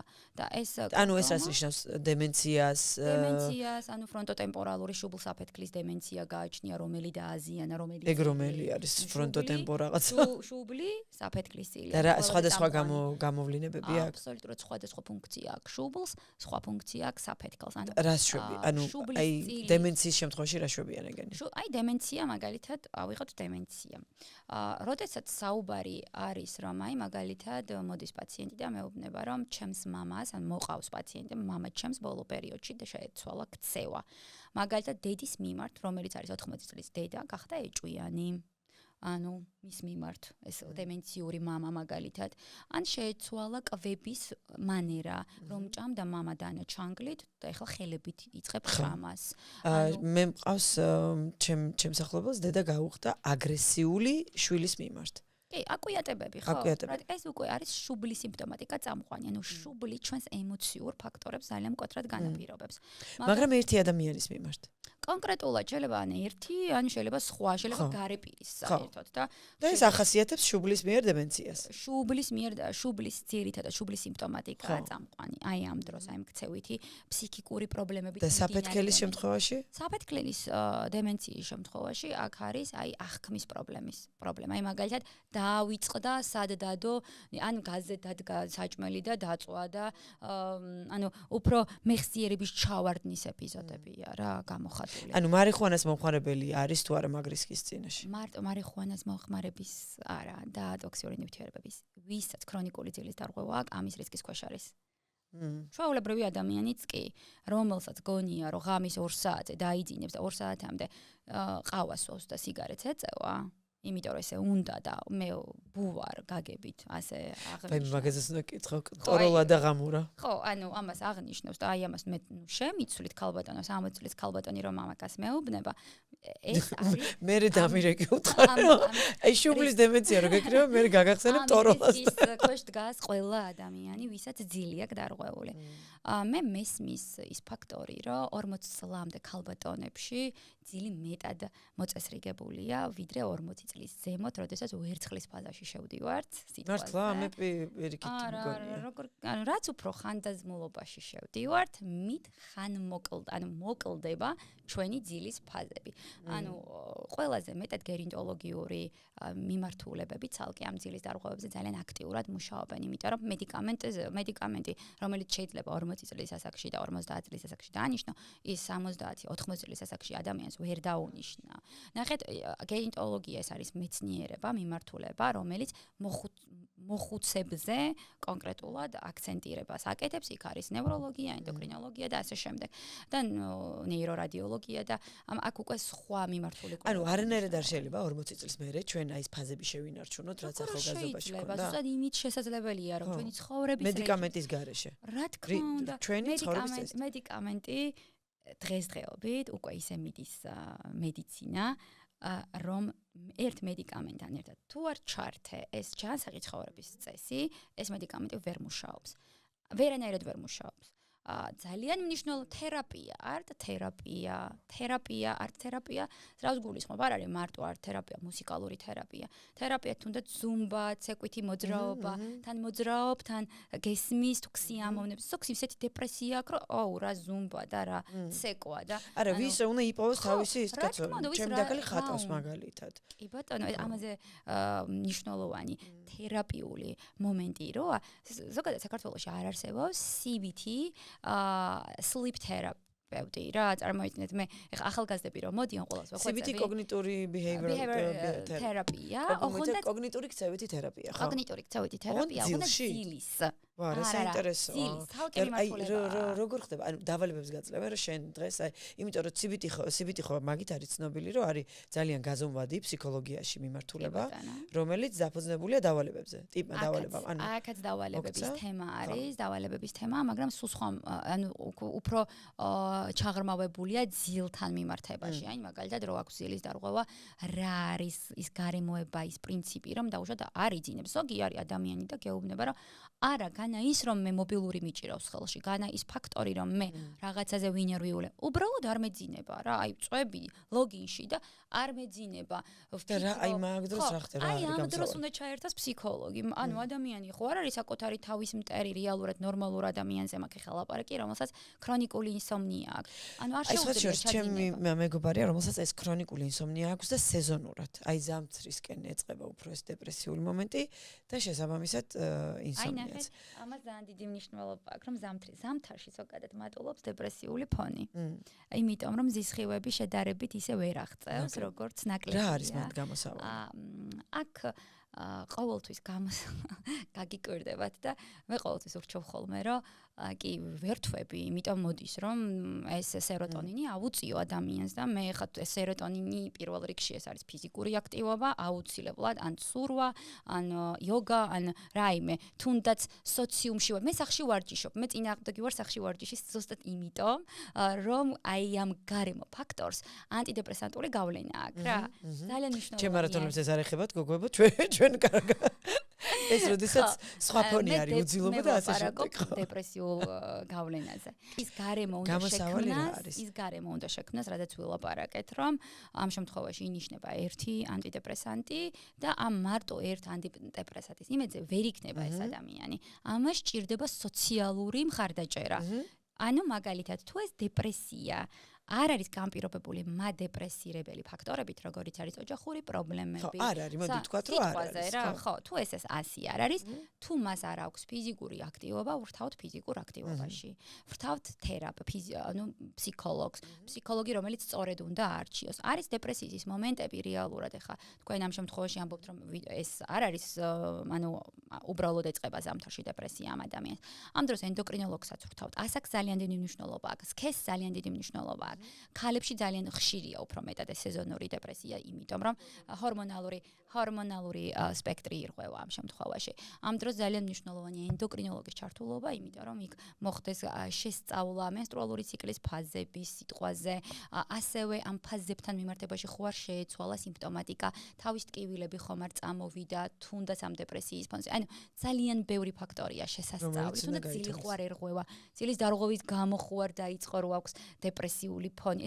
ძილი არის ყველაზე მე მგონი რომ ხო ძილისგან აქვს, იმიტომ რომ ზაფხულშიც აქვს ხომ ეს ეპიზოდები უძილობის, მოკლედ ქრონიკული უძილობა, რომელსაც აუცილებლად გამოვაგზავნით თქვენთან. ესე იგი როგორც ჩანს ქრონიკული ინსომნია ძალიან აწუხებს, ხო, ძალიან რეალურად ძალიან აწუხებს და ყოველთვის ებრძვის მაგ იმას და ნუ თვითონაც ესე ვიცი რომ ეს ძალიან რთული არის რა ეხლა რაღაცა მგონია რომ აი ესეთი ადამიანები რო გავიცანი ეგ უნარი უფრო მეტად დავაფასე ჩემში რომ თურმე ესეც რაღაცნაირად granted როგორ არის ბოძებული ყოფილა ეს უნარიც რომ ჩვენ შეგვიძლია ჯანსაღად თუ შეგიძლია ჩაიძინო და შენ აი ამას უარყოფ და ქაჩავრო ორამდე არ დაიძინა და ძალით დაიმართო ის რაღაცეები რაც გემართება ხო აი ძალიან სამწუხარო არის რა და პირიქით ეს არის ხელოვნურად გამოწვეული უძილობის საკითხები და მე მაინც მგონია რომ ეს ყველაფერი მომდინარეობს ბავშვობიდან. ანუ რას გულისხმობ ნახეთ, როდესაც ბავშვის აქტივობაზე პასუხისმგებელი არის მშობელი, სიტყვაზე სკოლაში მარტო განათლებაზე ორიენტირებული მშობლები არ გინახიათ. არა, მაგას არც ალია. მაგას არც ალია. მანტურ ფიზიკაზეც რო ატარებ. ჭოკით. ფიზიკა, მათემატიკა ის. ჭადრაკი. საწყალი ეს ბავშვი. სპორტზე დაყავ ჭადრაკზე. ობეზიტები, ეს პუტკუნები, მარტო ჭამაზე ორიენტირებულები და ამ დროს არა სპორტი, არა ფიზიკური აქტივობა. ამ დროს ჩვენი მნიშვნელოვანი ფუნქცია არის, რომ ბავშვი დაუტვირთოთ ფიზიკურად, არ არის აუცილებელი სხვადასხვა სპორტზე. ერთი სპორტი ავურჩიოთ, რომელიც მას უნდა და უნდა იყოს ფიზიკურად აქტიური. ვინაიდან ფიზიკური აქტივობა ეს არის ერთ-ერთი მნიშვნელოვანი მესიჯი ტვინისთვის, რომ დაიღალე შენ და სრულფასოვანი ძილი დგება რა ამ დროს. ამიტომ ფიზიკური აქტივობა ბავშვის თავიდანვე ხდება. ანუ ეს ადამიანი უკვე მიჩვეულია მოწესრიგებულ რეჟიმს. ანუ რეჟიმში ყოფნა არის ძალიან მნიშვნელოვანი რა. ბავშვის რეჟიმში ყოფნა, შემდგომ ეს რა თქმა უნდა გარტეხის ასაკში ცოტა გვეცვლება, იქ ჩვენს გარემოწრესაც მნიშვნელობა აქვს, მაგრამ ჩვენ ყოველთვის უნდა ვიყოთ აქცენტირებულები, რომ სპორტიდან არ უნდა გამოვიყვანო. მე არ ვიცი თქვენ რა დამოკიდებულება გაქვთ, მაგრამ მე ძალიან მიყვირს 18 წლამდე ახალგაზრდები რომ ჯიმში დადიან. როდესაც ამდენი სპორტი არსებობს, როგორიც არის ფეხბურთი, ჩოგბურთი, კალათბურთი, ანუ ძალიან სახალისო სპორტი. მე 10 იცით რა არის, იქიდან გამომდინარე რომ ბავშვობიდან არ მიდიან, ჩვენთან საქართველოში არის ეგ სტიგმა, რომ თუ შენ იმ სპორტით კონკრეტულად ბავშვობიდან არ ხარ დაკავებული, 14 წლის ასაკში რომ დაიწყო, უშანსოდ ხარ და მაგით. თქვენ როგორ ფიქრობთ? ანუ მე ვფიქრობ რომ არ არის უშანსოდ, მაგრამ თვითონ იქ ტრენერები ახლა ადამიანი რომ მივადა ტრენერი რომ ისე დახვდება პოზაში, აი როგორ გინდა ახლა რომ ბავშვმა იქ ადგილი დაიმკვიდროს, ხო? აი ახლა ტენისზე მაგალითად ყველა ტენისის მოთამაშე გეტყვით რომ თუ 5 წლიდან არ დაიწყო ტენისის თამაში, შანსი არ აქვს. აი ნუ ახლა ბავშვს რომ ამას აგონებ, 8 წლიდან და მამაჩემს შეიძლება არ ქონდეს იმ ადამიანს შანსი, მაგრამ ამას გააგონებ და იმას იზავ, შთააგონებ, ხო? რატო? იმიტომ რომ ეხა 5 წლის ასაკში ძალიან რთულია განსაზღვრო რომელი სპორტი მინდა, მე თუ მშობელმა არ განმისაზღვრო. როგორ შეგიძლია რომ 5 წლის ბავშვი დააყენო და ათამაშო 40 წუთი, აი როგორ? არა თამაშებენ მართალია რაღაც სხვადასხვა რაღაც, მაგრამ რა მნიშვნელობა აქვს, ხო? ანუ მაგ დროს მშობელი საზღვრავს შენ რა გინდა. და როდესაც უკვე აი ეს რაც მითხარით რომ მოზარდი მიდის ჯიმში და რაღაც, ეს არის დაგვიანებული სპორტზე შეყვანის ამბავი. ალბათ სავარაუდოდ ეს არის, იმათაც უნდათ ალბათ სპორტზე სიარული, უბრალოდ თვლიან დაგვიანებული. ამ დროს არ არის დაგვიანებული და მე მგონია რომ ყველა უნდა იყოს იმ სპორტი, რომ ხანგრძლივად, ანუ ხანგრძლივ პერსპექტივაში დავინახოთ ჩვენი თავი. აი მაგალითად, ახალგაზრდა ქალბატონები, აი 30-40 წლის, 41 წლის, თუნდაც რა ვიცი, 50 წლისაც რომ მოსულა, მეუბნება რომ აი მტკისარი მტკივა, აი ძირითადად ტკივილებით რა, აი ზურგის დისკომფორტები მტკივა და მე ვეუბნები რომ ძალიან კარგია თქვენი სპორტული აქტივობა, თუნდაც ცურვა და აი ცურვა არ ვიცი. იდეალური შანსი გაქვს ისწავლოთ ცურვა და მიყურებენ დიდი თვალებით, რომ მეთქი ეხლა უნდა ისწავლოთ თქვენ ცურვა, სწორი ცურვა, რომ 70 წლის ასაკში გქონდეთ ის დატვირთვა და ის ემოცია, დადებითი ემოციის მიღება, რომ როცა თქვენთვის არ ეცლება არ ჩვილს, არ ჩვილიშვილს, მარტო რჩებიან ჩვენი მოხუცები. რომლებსაც არ აქვთ არანაირი აქტივობა. ხელში არ უჭიროთ არანაირი ინსტრუმენტი, გამრთობი, ხო? არანაირი. იფიქრე დღეს შენს თავზე ახალგაზრდა ქალბატონს ვამბობ, ისწავლე სწორი ცურვა, ან სწორი რაიმე ფაქტორი. იმ ცურვას რატო ვეუბნები, იცით რომ 70 წლის და 80 წლის ასაკშიც კი შეიძლება რომ მათ იცურვონ. ვარჯიში შეუძლიათ 70-80 წლის ასაკში? რა თქმა უნდა, კი შეუძლიათ. რა თქმა უნდა. სწორედ ავსტრალიაში ჩატარდა ფანტასტიკური კვლევა 79 წლის ქალბატონებზე ავსტრალიაში. Live Strong და ანუ ადამიანებს ქალბატონებს რომლებსაც ჰქონდათ მყიფე ძვლის სინდრომი უკვე დაწყებული, ანუ გამოფიტული ძვალი, ეს ოსტეოპენია, ოსტეოპოროზი და ჩაატარეს წონებით ვარჯიშით კვლევა, რამდენად გამოიღებდა ეფექტს ძვლის სიმყიფის პირიქით აღდგენაზე და ანუ გაჩერებ აღდგენა დაიწყო 65-70 წლის ასაკში, ანუ ყველა ასაკში შესაძლებელია ვარჯიში და ყველა ასაკში შესაძლებელი არის დაწყება და იმ პროცესის არათუ შეჩერება, არამედ პირიქით ცუდი პროცესების რეგრესი და კარგი პროცესების პროგრესი, ასე ვთქვათ. ერთი კითხვა მაქვს კიდევ მელატონინს რო იღებენ თვითნებურად. და როგორც ეს ხო არის ჰორმონი, სინთეტიკური ჰორმონი და ძალიან ხშირია, მით უმეტეს აფთიაქში რეცეპტის გარეშე შესაძლებელია რომ მიიღო. დანამატად არის რეგისტრირებული. და აი ესე რა ვიცი 25 წლის გოგო ზილი აერევა და წავა და მელატონინს იყიდის. მაგრამ თქვენ მიესალმებით რომ აი ესე თვითნებურად მიდიან და აფთიაქში ყიდულობენ.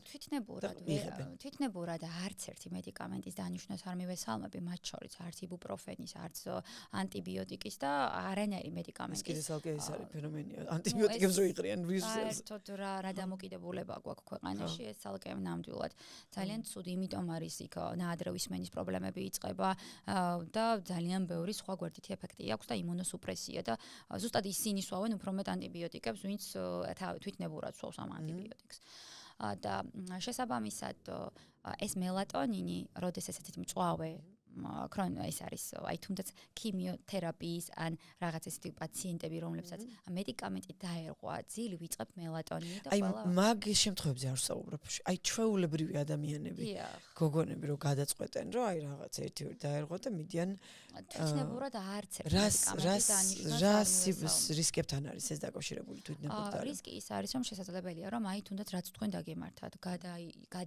გადაჭარბებით განისაზღვროს უკვე ორგანიზმში მელატონინის დოზა და დღის განმავლობაში ძილიანია, გუნება-განწყობილება იცვლება, ხასიათობრივი ცვლილება აქვს და გაბრუებულია და უნაროა რეალურად. ამიტომ ის მეორე აღარდალებს იმ წამალს. ამიტომ სწორია დოზირება შეირჩეს, რა დოზაზე. და საერთოდ საჭიროება ალბათ, ხო? და საერთოდ საჭიროება, რა თქმა უნდა. მიზეზს აქვს, ზოგადად სანამ რამეს დავიწყებთ რაიმე მედიკამენტოზურ ჩართულობას, მიზეზი უნდა ვიცადეთ. აი ეს მოდი ამას ვცდი, ესე არ არის სწორია. აი ესეთი რაღაცა რო გამოვყოთ, თქვენთან მოსული პაციენტებიდან ძირითადად ყველა ხასიათდება რაღაცა ქცევით, ხო? ყველაზე დიდი ჯგუფი ავიღოთ, მოდით, იმიტომ რომ მე მგონია, რომ აი ეს ყველაზე დიდი ჯგუფი არის ზუსტად რეჟიმის არ მოყვარული ადამიანების ჯგუფი, ასე ვთქვათ. და მინდა რომ აი ადამიანს ვისაც დავუშვათ რეჟიმი აქვს დასალაგებელი, აი ის რამოდენ თქვენი ტოპ რჩევა, რასაც თქვენთან მოსულ პაციენტს ურჩევთ ხოლმე, აი იმ მედიკამენტი, შეიძლება მედიკამენტის პარალელურად, რაც თვითონ ადამიანზეა დამოკიდებული, რომ კონდეს ძილის ჰიგიენა მოწესრიგებული, ჩვენ ყოველთვის ვიწყებთ ძილის quality როგორ არის? ხო, ძილის ხარისხი კონდეს ძალიან კარგი და აი რა იქნება ეს თქვენი ტოპ რჩევები, რასაც გასცემთ ჩვენს მაყურებელზე. ჩემი მნიშვნელოვანი რეკომენდაცია, როდესაც ჩვენ საუბრობთ ცირკადული რიტმის დარღვევაზე, ანუ ბიოლოგიურ საათს, როდესაც ჩვენ ვარღვევთ, ხო? ხო, სწორედ გავიგე, ხო? იმის არა, რომ რაღაცა მიზეზი იწვევს. იწვევს, რომელიც ძალიან დიდი კლასია და მე მინდა ბოლოში ხაზი გავუსვა ერთ-ერთ ძალიან მნიშვნელოვან და ასე ვთქვათ სიმპტომს, რომელიც ხრინვაა და სასაცილოდ არ ყოფნით მოსახლეობას, ამაზე მე ვისაუბროთ. თუ გვაქვს დრო, არ ვიცი. ერთი ამ მესიჯებს გამოვყოფ, ანუ ცირკადული რიტმის ბიოლოგიური დარღვევა, ეხლა რას გულისხმობს? ეს ცალკე კლასიფიკაცია ძილის დარღვევების. აი მაგალითად, ღამის მორიგეობა. აი იძულებულია ადამიანი, რომ 4 დღეში ერთხელ ექიმი მაგალითად იყოს მორიგე. ეს არის, რომ განამას უნდა, მაგრამ ხელოვნურად ერღვევა ძილღურის რეჟიმი. ეს იმას ნიშნავს, რომ შესაძლებელია, რომ მას ინსომნია ისედაც განუვითარდეს. კლუბის მოყვარული ახალგაზრდები ძალიან ბევრია მსგავსი და ესეც უკვე არის ცირკადული რიტმის ბიოლოგიური რიტმის დარღვევა, ხო? ეხლა და ასევე ხშირი ფრენა სამსახურებრივად. ანუ არ არის საერთოდ აუცილებელი, რომ მას უნდოდეს ძილის დარღვევა, მაგრამ ისე იცulis აი ამ ქვეყნებს, რომ რეალურად უწევს ადრე გაღვიძება ფრენამდე, მერე ჩამოფრენა, ირღვევა ეს ცირკადული რიტმი. მოკლედ რეკომენდაცია არის ესეთი, რომ პირველ რიგში სანამ მივალთ ექიმთან, უნდა განსაზღვროთ ეს ჩვენი ძილის დარღვევა, როცა უძილობა გვაქვს, რითია გამოწვეული, ანუ რისკ ფაქტორი არის ყველაზე მნიშვნელოვანი, რა განაპირობებს ამ რისკ ფაქტორს. თუ დაუშვათ არის ყველაზე მეტად ვალაგებ ხოლმე დიპლომატებთან და აი იმ საქმიან ადამიანებთან, ვისაც ხშირი ფრენა აქვს. ყველას ურჩევ რომ გადაიხადონ ცოტა მეტი და დღის ფრენები გქონდათ. მიუხედავად ეგეც სტრესია, ამდენი ფრენა, მაგრამ მაინც ასურველია რომ დღის ფრენაში იყოს, ვიდრე მე ჩავრთო მედიკამენტი წარმოიდგინეთ რა. ანუ მეც მერიდები მაქსიმალურად მედიკამენტის ჩართულობას, როდესაც ხელოვნურად დარღვეულია. პირველ რიგში რისკ ფაქტორი. ასევე რისკ ფაქტორი არ არის და დამეთანხმებით რომ როდესაც 12 პირველ 2 საათამდე, 3 საათამდე, დილის 4-მდე დგანან და თამაშობენ, თამაშობს ახალგაზრდა კაცებიც, ბავშვებიც, გოგუებიც, დგანან და აქტიურად არიან გაჯეტებზე დამოკიდებული. ეს გაჯეტი ჩვენ გვინდა თუ არ გვინდა, ჩვენ შვილებს მოწონს თუ არა, როგორც მე ვიქცევი, მე ესე ოფიციალურად მივდივარ 9 საათზე, ესე ცოტა აგრესიულად გამომდის და ცოტა ალბათ მაბულინგებ დედა მეუბნება, ესე დაუკეცავ, ვიღებ მორჩა.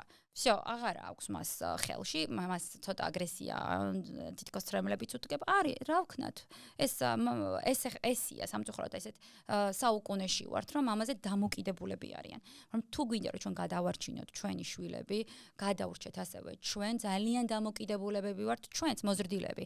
დიდი ბებია ბაბუებიც ასევე დამოკიდებულან და სკროლავენ ძილის წინ და მერე კიდევ ირღვევენ ამ ძილს.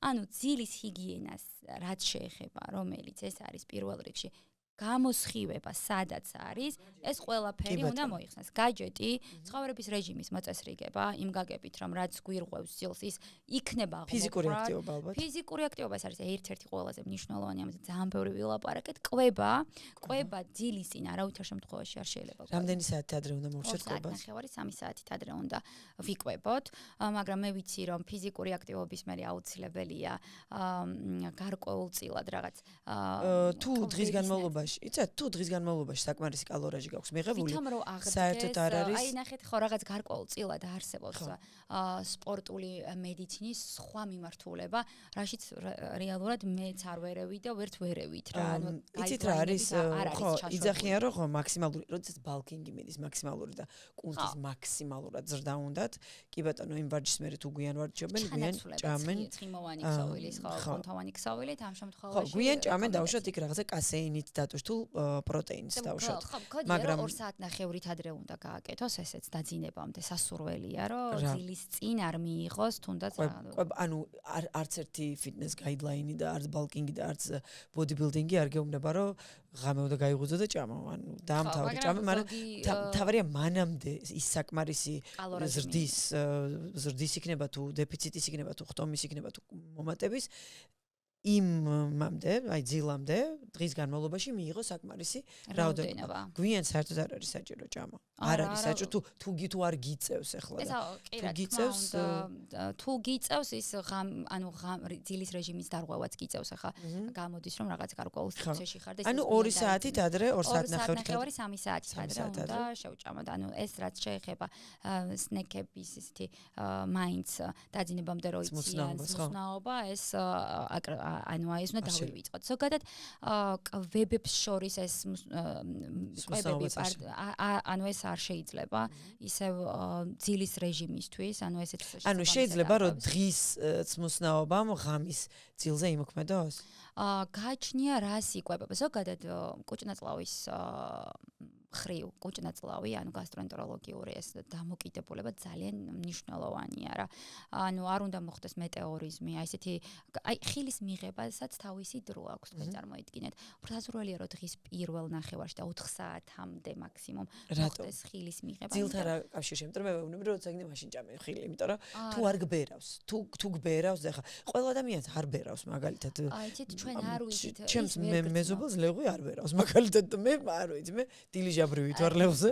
რადგან მე არ ვიცი მისი აი ეს კუჭნაწლავის პრობლემა რა მდგომარეობაშია კონკრეტულად, მე ყოველთვის ვურჩევ რეკომენდაციას ვაძლევ რომ ძილის წინ არ შეჭამოს ხილი. ძილის წინ რა თქმა უნდა, ხო. ანუ თუნდაც საღამოს რა ვახშმის მერე. ჯობია რომ ეს ხილი მიირთვათ დღის პირველ ან მეორე ნახევარში. ანუ თქვენი თქმით ხილში არის უფრო მეტი რისკი რომ ძილზე იმოქმედოს, იმიტომ რომ განმავლობაში უწევს კუჭს მისი გადამუშავება. რომ ფრუქტოზას შეიცავ, კი ბატონო და გადაუმუშავებელი ბოჭკო არის ძალიან ბევრი. და ამიტომ ძალიან უჭირს კუჭნაწლავს მისი გადამუშავება და შესაბამისად დიდი ხნის განმავლობაში შესაძლებელია რომ უფრო ვერ მოდუნდეს ორგანიზმი ვიდრე დაუშვათ არ ჭამით. ამიტომ მე ყოველთვის ურჩევ რომ არ მიირთვას ღამე. ანუ არის საუბარი რა დაუშვათ კაი არ უჭამ ღამე, მაგრამ ხილს მაინც შევჭამ. ხილს მირჩევნია სიტყვაზე მიირთვას აი რაღაც ბოსტნეული თუნდაც კიტრის, ანუ მაწონი ან რაღაც ხაჭო 0%-იანი პრობიოტიკებით სასიკებად. მსგავსი ყვება რა. ჩემზე კარგად თქვენ იცით ხა საკითხი. და ჯანკი რამდენად მოქმედებს ძილზე? ჯანკ. ანუ ზოგადად არ არის სასურველი, მაგრამ რა თქმა უნდა, ყოველდღიურად სწრაფი ყვება არ არის სასურველი ქოლესტერინისთვის, გულსისხლძარღვთა სისტემისთვის. ეს კაი ძილთან რა კავშირში არის? ანუ ძილთან პირდაპირ კავშირში, როგორც ასეთი არ არის, თუ არ შეჭამ ძილის წინ. ანუ ძილის ჰიგიენის ვარიანტში ეს რას შეჭამ, როგორ შეჭამ მნიშვნელოვანია, მაგრამ თუ თქვენ ამას არ შეჭამთ ყოველ დღე და არ შეჭამთ ძილის წინ, გავლენას დიდად არ ახდენს.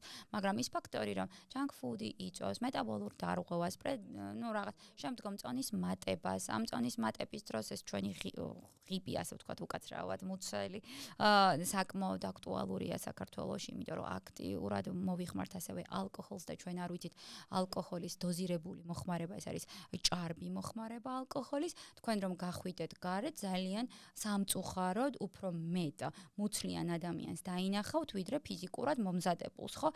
ეს განაპირობებს რესპირატორული სისტემის პირდაპირ კომპრესიას ძილის წინ, რომელიც იწვევს ხრინვას, იწვევს ხრინვის დროს სუნთქვის შეკავების ეპიზოდებს და იწვევს დიაგნოზ აპნოეს, ანუ აპნოე.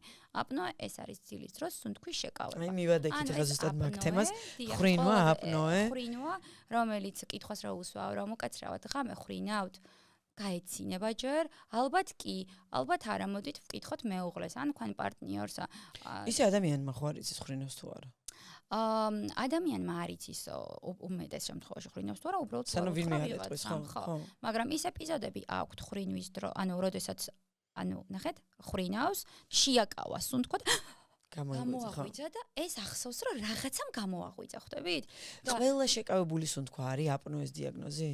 ყველა შეკავებული სუნთქვა აპნოეს დიაგნოზი, რა თქმა უნდა, არ არის.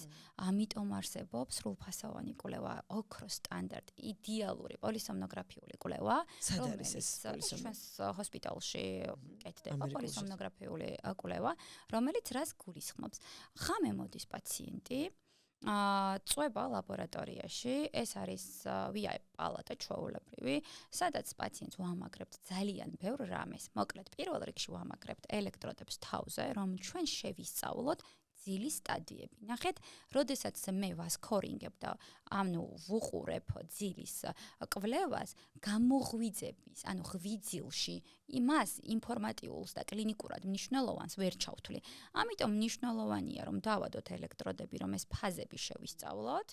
ასევე მნიშვნელოვანია გულმკერდის ბელტს ვაკეთებთ, ანუ ლენტი გულმკერდის, ასევე მუცლის, არის ცხვირში, რომელიც ზუსტად ეს ნაზალური კანულა მიგვითითებს, რომ სუნთქვა შეაჩერებათ, გააჩვენოს, ხო ხრინავს და გააჩერა, ხო? ეს უკვე იზოხაზივით მოდის, წარმოიდგინეთ, ან ეს არის ძალიან მნიშვნელოვანი. მან ერთი კითხვა მაქვს. საერთოდ ცნობილი ფაქტია, რომ სხვა ლოგინში, სხვა ოთახში, სხვა სახლში რომ დაიძინო.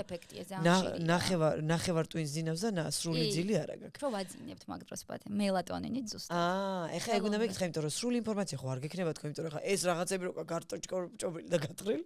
რანაირად დაიძინო? არა, ვაძინებთ მაგ დროს, რომელიც ეს არის მელატონინი ზეგავლენას არ ახდენს, თავის მაგრამ რო აძინებ მე ის ფაზები აქვს გამოღვიძების და იმის ბუნებრივად, იმიტომ რომ ხო იმ პრეპარატის ზემოქმედების ქვეშ არის. ნახეთ, ჩვენ ხო ფაზების შესწავლას ეს ხო პოლისომნოგრაფიული კვლევა აპნოესთან მიმართებაში ვსაუბრობ და ამ აპნოეს დროს ფეხების უნებლი მოძრაობა თუ რა კონკრეტული თუ მე ლაპარაკი მაქვს რომ აქ უნდა დავინახო ჰიპერსომნია, ანუ მოჭარბებული ძილი ან მე მინდა რომ ის ეპიზოდი დავაფიქსირეთ, კამერიზირებული ოთახია ჩვეულებრივი. კამერიზირებული ინფორმირებულობის თანხმობას პაციენტი ხელს აწერს, რომ ამ ყველაფერს ჩვენ ვიწერთ და ვაფასებთ. მაგალითად, როდესაც გვინდა რომ ის მოძრაობის პრობლემით მოვიდე, რომ ღამე მაგალითად ყვირის, ღამე მაგალითად დადის. მე მყავს ახლა პაციენტი 2 კვირაში უნდა ჩავწეროთ, ღამე 4 საათზე, ყოველ 4 საათზე იღვიძებს და ჭამს. მაცივარს აღებს და ჭამს. მაგრამ ცნობიერი არის? არ ახსოვს ეს მე. არ ახსოვს. ანუ აქ უნდა გაკეთდეს დიფერენციალური დიაგნოზი, ეს არის ძილთან დაკავშირებული კვებითი აშლილობა, პარასომნიის ფორმა, თუ კვებითი ეპილეფსია. კვებითი ეპილეფსია არსებობს? კი, რა თქმა უნდა, ეს თალკე ერთი кейსი მყავს, რომელიც ისიც თურქეთში მყავს ნანახი, ძალიან იშვიათია. ეპილეფსია რა საინტერესოა. კი, ეპილეფსიური გულყრის რა დგება და ჭამს და ზუსტად ძილის ლაბში მყავს ნანახი, სტამბოლში, ძილის ლაბორატორიაში ეს პაციენტი და ამიტომ აქ დიფერენციალური დიაგნოზი უნდა გავაკეთოთ. ნახეთ, დაუკეტა 8 წელი ამ პრობლემის წინაშე დგას ეს პაციენტი და თუმცა პარასომნიები, რომელსაც აი ახლა ჩვენ მე ვახსენე, შესაძლებელია რომ აპნოეს ახლდეს თან. აი ამ ხრინვას ძილის დარღვევის ერთ-ერთი მნიშვნელოვანი. აპნოეს რომ მიუბრუნდეთ, რა ხდება? მან რატო არის საშიში ეს? აპნოე ეს არის ყველაზე საშიში მდგომარეობა. აი ხო სასაცილოდ არ ყოფნის საზოგადოებას ხრინვაზე რომ საუბრობ და შეკავების ეპიზოდებზე. და აი ამ აპნოების დროს ხდება, ესე იგი, ტვინის აქტიური მუშაობა. იმაზე კი არ არის, რისთვისაც ღამე უნდა ჰორმონალური მექანიზმი, აღდგენა დაუშვათ სიტყვაზე, აი ეს პროცესები. გადართულია ტვინი იმაზე, რომ ჟანგბადი როგორმე ნორმალურად მიიღოს, წარმოიდგინეთ. ანუ ცდილობს, რომ ნორმალურად მიიღოს ჟანგბადი და ვერ იღებს. ანუ გადარჩენის რეჟიმშია. გადარჩენის რეჟიმშია თავის ტვინი აქტიურად ამუშავებს გულს. გული მუშაობს, ანუ ძალიან აქ ჩქარებულია, ჩვენ კარდიოგრამასაც ვუყურებთ მაგ დროს და ყველაფერს შესწავლის საშუალება გვაქვს. და რეალურად სატურაცია ამ დროს მკვეთრად უარდება, გულის კუნთი აქტიურად მუშაობს. ჩათვალეთ, რომ სისხლის მიწოდება არ ხდება რეალურად თავისთვის, ისეთი დარღვეულია, ბუნებრივია. და რისკი ეს არის პრედიაბეტის, რისკი ინსულტის, რისკი გულის ინფარქტის, მაღალი არტერიული წნევებით, როდესაც არიან ობეზიტი და მსუქანი პაციენტები, დღეს სამწუხაროდ უკვე ძალიან განვითარდა ჩვენი მედიცინაც, აი ბოლო რამდენიმე წელია, როდესაც კარდიოქირურგი ოპერაციას ატარებს, ადრე კითხვასაც არ უსვავდა, რომ ძილი როგორი გაქვთ. პირველი კითხვა კარდიოლოგებმა და ენდოკრინოლოგებმა, არა ნევროლოგებმა, ეს არ არის მარტო ნევროლოგის დასასმელი კითხვა. ეს უნდა დასვას, რომ შეხედავს, რომ ჰაბიტუსით გავს, ძალიან ესეთი სპეციფიური გამოხატულება აქვს რა, მაღალი წნევა, იმიტომ აქვს, რომ იქ ჰიპერქოლესტერინემიამ, იქ წონის მატებამ გამოიწვია უკვე ეს რეალურად. წონაშიც იმატებს ადამიანი მაგ დროს, იმიტომ რომ შიმშილისა და შიმშილის ცენტრი არის გააქტიურებული ამ დროს, როდესაც ტვინს ღვიძავს და აქედან გამომდინარე, ჯერ მოდი მოუწესრიგე აპნოე და მერე გადაწყვიტე რეალურად ეს სტენტირება, კორონაროგრაფია და ასე შემდეგ რა, სხვა კარდიოლოგია. მამაჩემ მაგალითად გაიგეთ ხვირის ოპერაცია, იმიტომ რომ ეგონა რომ როვერს უნდა და მაგით აქონდა აპნოე. არანაირ, აი ნახეთ, შესაძლებელია. მანდ არის ობსტრუქციული აპნოეს 3 ხარისხი რა, ეს არის მსუბუქი, საშუალო, მძიმე. ობსტრუქციულ აპნოეზია ლაპარაკი კიდევ არსებობს ცენტრალური, ეს ძალიან იშვიათად ხდება რა. აი ამ 3 ნაწილის ფაზას ადგენს პოლისომნოგრაფია. ვერც მე ვერ დავადგენ, ვერც ოჯახის წევრი, ვიცით რომ ხრინავს, მაგრამ ამას აკეთებს პოლისომნოგრაფიის დიაგნოსტიკა. საშუალოა, მსუბუქია, საშუალო თუ მძიმე. ჩვენ ვღადაობთ მაშინ, აი, ჩემპიონატი რო ჩატარდეს სუნთქვის შეკავებაში, მამაჩემი გაიმარჯვებს ხოღამე. იმდენ ხანს იკავებს. ეს არის სიცოცხლოდ ძალიან მნიშვნელოვანი და 10 წლით გაუხანგრძლივებთ ადამიანს სიცოცხლე თუ მას დიაგნოსტირებაზე გაიყვანთ, ამის მკურნალობა არის იპოპთერაპია, მეტაბზომეტი ისეთი არა. ანუ შესაძლებელია აპნოეს მოშუშება კი არა და კი, აუცილებლად. და როგორი მკურნალობა ინიშნება? მხოლოდ ძილის წინ გამოვიყენებთ ამ სიპაპს ან ბიპაპს, აპარატია სპეციალური, რომელიც ღამე უნდა გამოიყენოს ადამიანმა. ამ დროს წონაში მთელი ღამე გამოიყენებს მინიმუმ 6 თვის განმავლობაში, მე ისევ ხდება პოლისომნოგრაფიული შეფასება, როგორ დარეგულირდა გულის პულსი, სატურაცია, რამდენად სწორად მოიხმარს ადამიანი. იმდენად დღის განმავლობაში იმდენად კარგად გრძნობენ თავს, მეხსიერების პრობლემებიც კი აღარ აქვთ, არც ძილიანობა აქვთ დღის განმავლობაში. ხო, ნუ მამჩა ვერ იძინებს და მთელი ღამე დგას და ან სიგარეტს ეწევა რომ მე ჩაეძინოს, ანუ ადგება დაწובה. ხო, და წონა რამდენი აქვს? სკაფანდარა ძალიან თხელი. ძალიან თხელი აქვს. შესაძლებელია, რომ ცენტრალური აპნოეც იყოს, არ ვიცი. ან თუ ძილის დარღვა, თუ ინსომნიაზია ლაპარაკი და უძილობაზია ლაპარაკი. ეგ სხვა მომენტია, მაგრამ მე ვსაუბრობ, აი ნახეთ, როდესაც ადამიანებს აქვთ აპნოე, ისინი ჰიპერსომნიისკენ, ანუ ძილიანობისკენ არიან მიდრეკილები. სულ უნდა ძილი. კი, მამაც ჩემიც ეს. იმიტომ რომ ღამე არ ძინავს და დღეს სულ ძილიანები არიან. და ესე იგი რა კაი აპნოე თუ იკურნება, გადასარევი ამბავია ეს. ხრინვას რა შეეხება? ხრინვა საშიშია. ხრინვა ეს იდეაში ერთ-ერთი ნიშანია, რომ შეიძლება რომ აპნოე ქონდეს პაციენტს. ეხლა ხრინვას რაც შეეხება, ხრინვა ცალკე სიმპტომია, არანევროლოგიური შეიძლება ეს იყოს, ეს აქ ძალიან მნიშვნელოვანია არტიკულაციური მდგომარეობა, აი ბავშვები რო ხრინავენ ალბათ გიგიათ და გლანდების ოპერაციას უკეთებენ და მაინც ხრინავს სიტყვაზე. ანუ რისი იმიტომ ხრინავს, რომ შესაძლებელია რომ ზედაყბის შევიწროვება აქვს ბავშვს და ჭირდება ორთოდონტი და არა ოტორინოლარინგოლოგი. აქ უკვე ტყუილ ამოძღლიზეს და ყბის ანუ გასწორება, ბრეკეტები, ყბი, აი ძალიან მნიშვნელოვანია ენის ძირის დათვალიერება, სასარამხელა. ისე ეხლა ერთის, ანუ ეს სახის იოგაროა რა, სახებს რო გაკეთება ხოლმე. შესაძლებელია, მაგრამ ხრინვა გამოასწოროს, იმიტომ რომ ხრინვა ხო რა არის, ანუ მეწარმომიდიანია ესე ეხა ანატომია, რო წები, აი ეს დუნდება.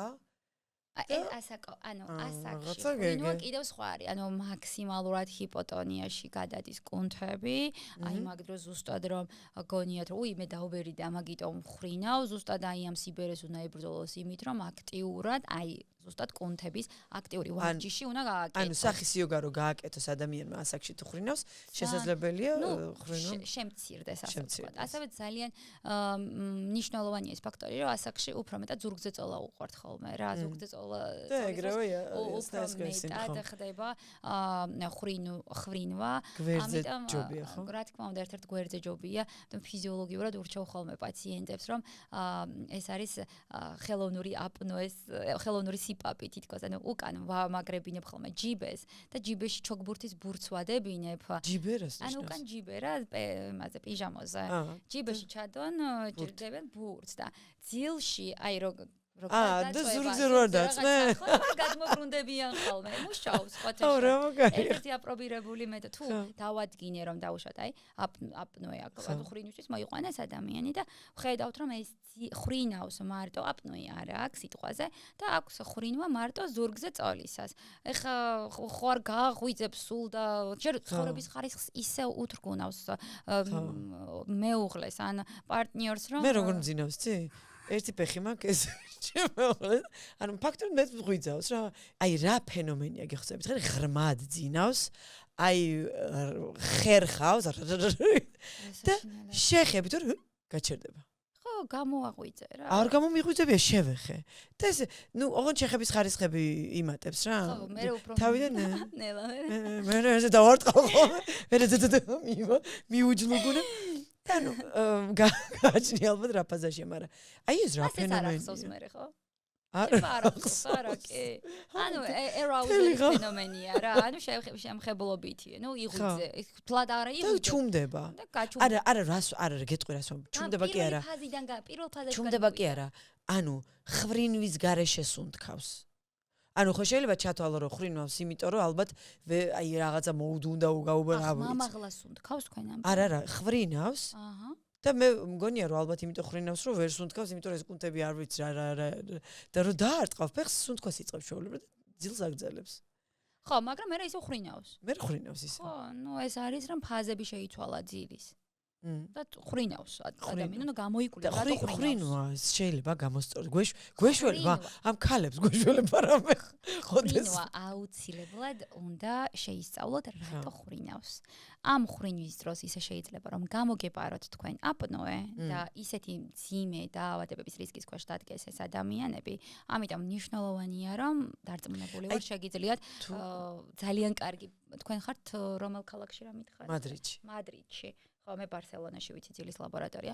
მადრიდში იქნება აუცილებლად და საზღვარგარეთ ყველა ფინანსდება. კი, ჩვენ გვაქვს ფასოები კვლევა, ასევე სიპაპის აპარატ ჩაგახუტებს სახელმწიფო, როგორც მისი ცხოვრების ხარისხი. თითოეული პაციენტის სიცოცხლის ხანგრძლივობა ეს არის ქვეყნის ძალიან დიდი მნიშვნელობა და გამარჯვება. ძილი არის ყველაზე პირველი მნიშვნელოვანი ხარისხის. ჩვენთან ისეთი ძვირი ღირს პოლისომნოგრაფიული კვლევა, სიპაპ ტიტრაციით კვლევა, სიპაპი აპარატი მინიმუმ $500. აი ძალიან მისახედია ეს მიმართულება. ესე იგი ადამიანს რომელსაც აქვს აპნოე რა თანხებში არის გავარდნილი? აი ძალიან ძვირი ღირს პირველადი დიაგნოსტიკა. პირველადი დიაგნოსტიკა დაახლოებით. სადღაც 700-800 ლარამდე. ასევე სიპაპ ტიტრაცია. ამ 700-800 ლარში შედის დარჩენა ღამე? კი, რა თქმა უნდა შედის. 800 ლარამდე მეორე ეტაპია, რომელსაც ორ კვირაში ატარებს სიპაპ ტიტრაციით, უკვე სპეციალური ჰოსპიტალური სიპაპს ამაგრებ და ეუბნები, რომ რა წნევაზე უნდა დამაგრდეს მე ეს აპარატი და ცალკე აპარატი, რომელიც ჩინური, ყველაზე იაფი, ღირს $500. ძალიან ძვირი. და მაგრამ ამს ხო, ანუ ერთი $500 1500 ლარი, 1600 დაახლოებით 3000-დან 4000 ლარამდე მერყეობს ეს. დაახლოებით ესე მერყეობს, მაგრამ ძალიან სერიოზულად სამაგიეროდ 10 წელს გიმატებს და თუ 10 წელს გიმატებს და რო გადაანაწილო 3000-4000 ლარი 10 წელზე, მე მგონია რომ აქაც ჩვენი მონდომება ძალიან მნიშვნელოვანია, მონდომებულებიც ვართ და რა ვიცი ძალიან ბევრ რამეზე გვაქვს კომუნიკაცია დაწყებული ჯანდაცვის სამინისტროსთან.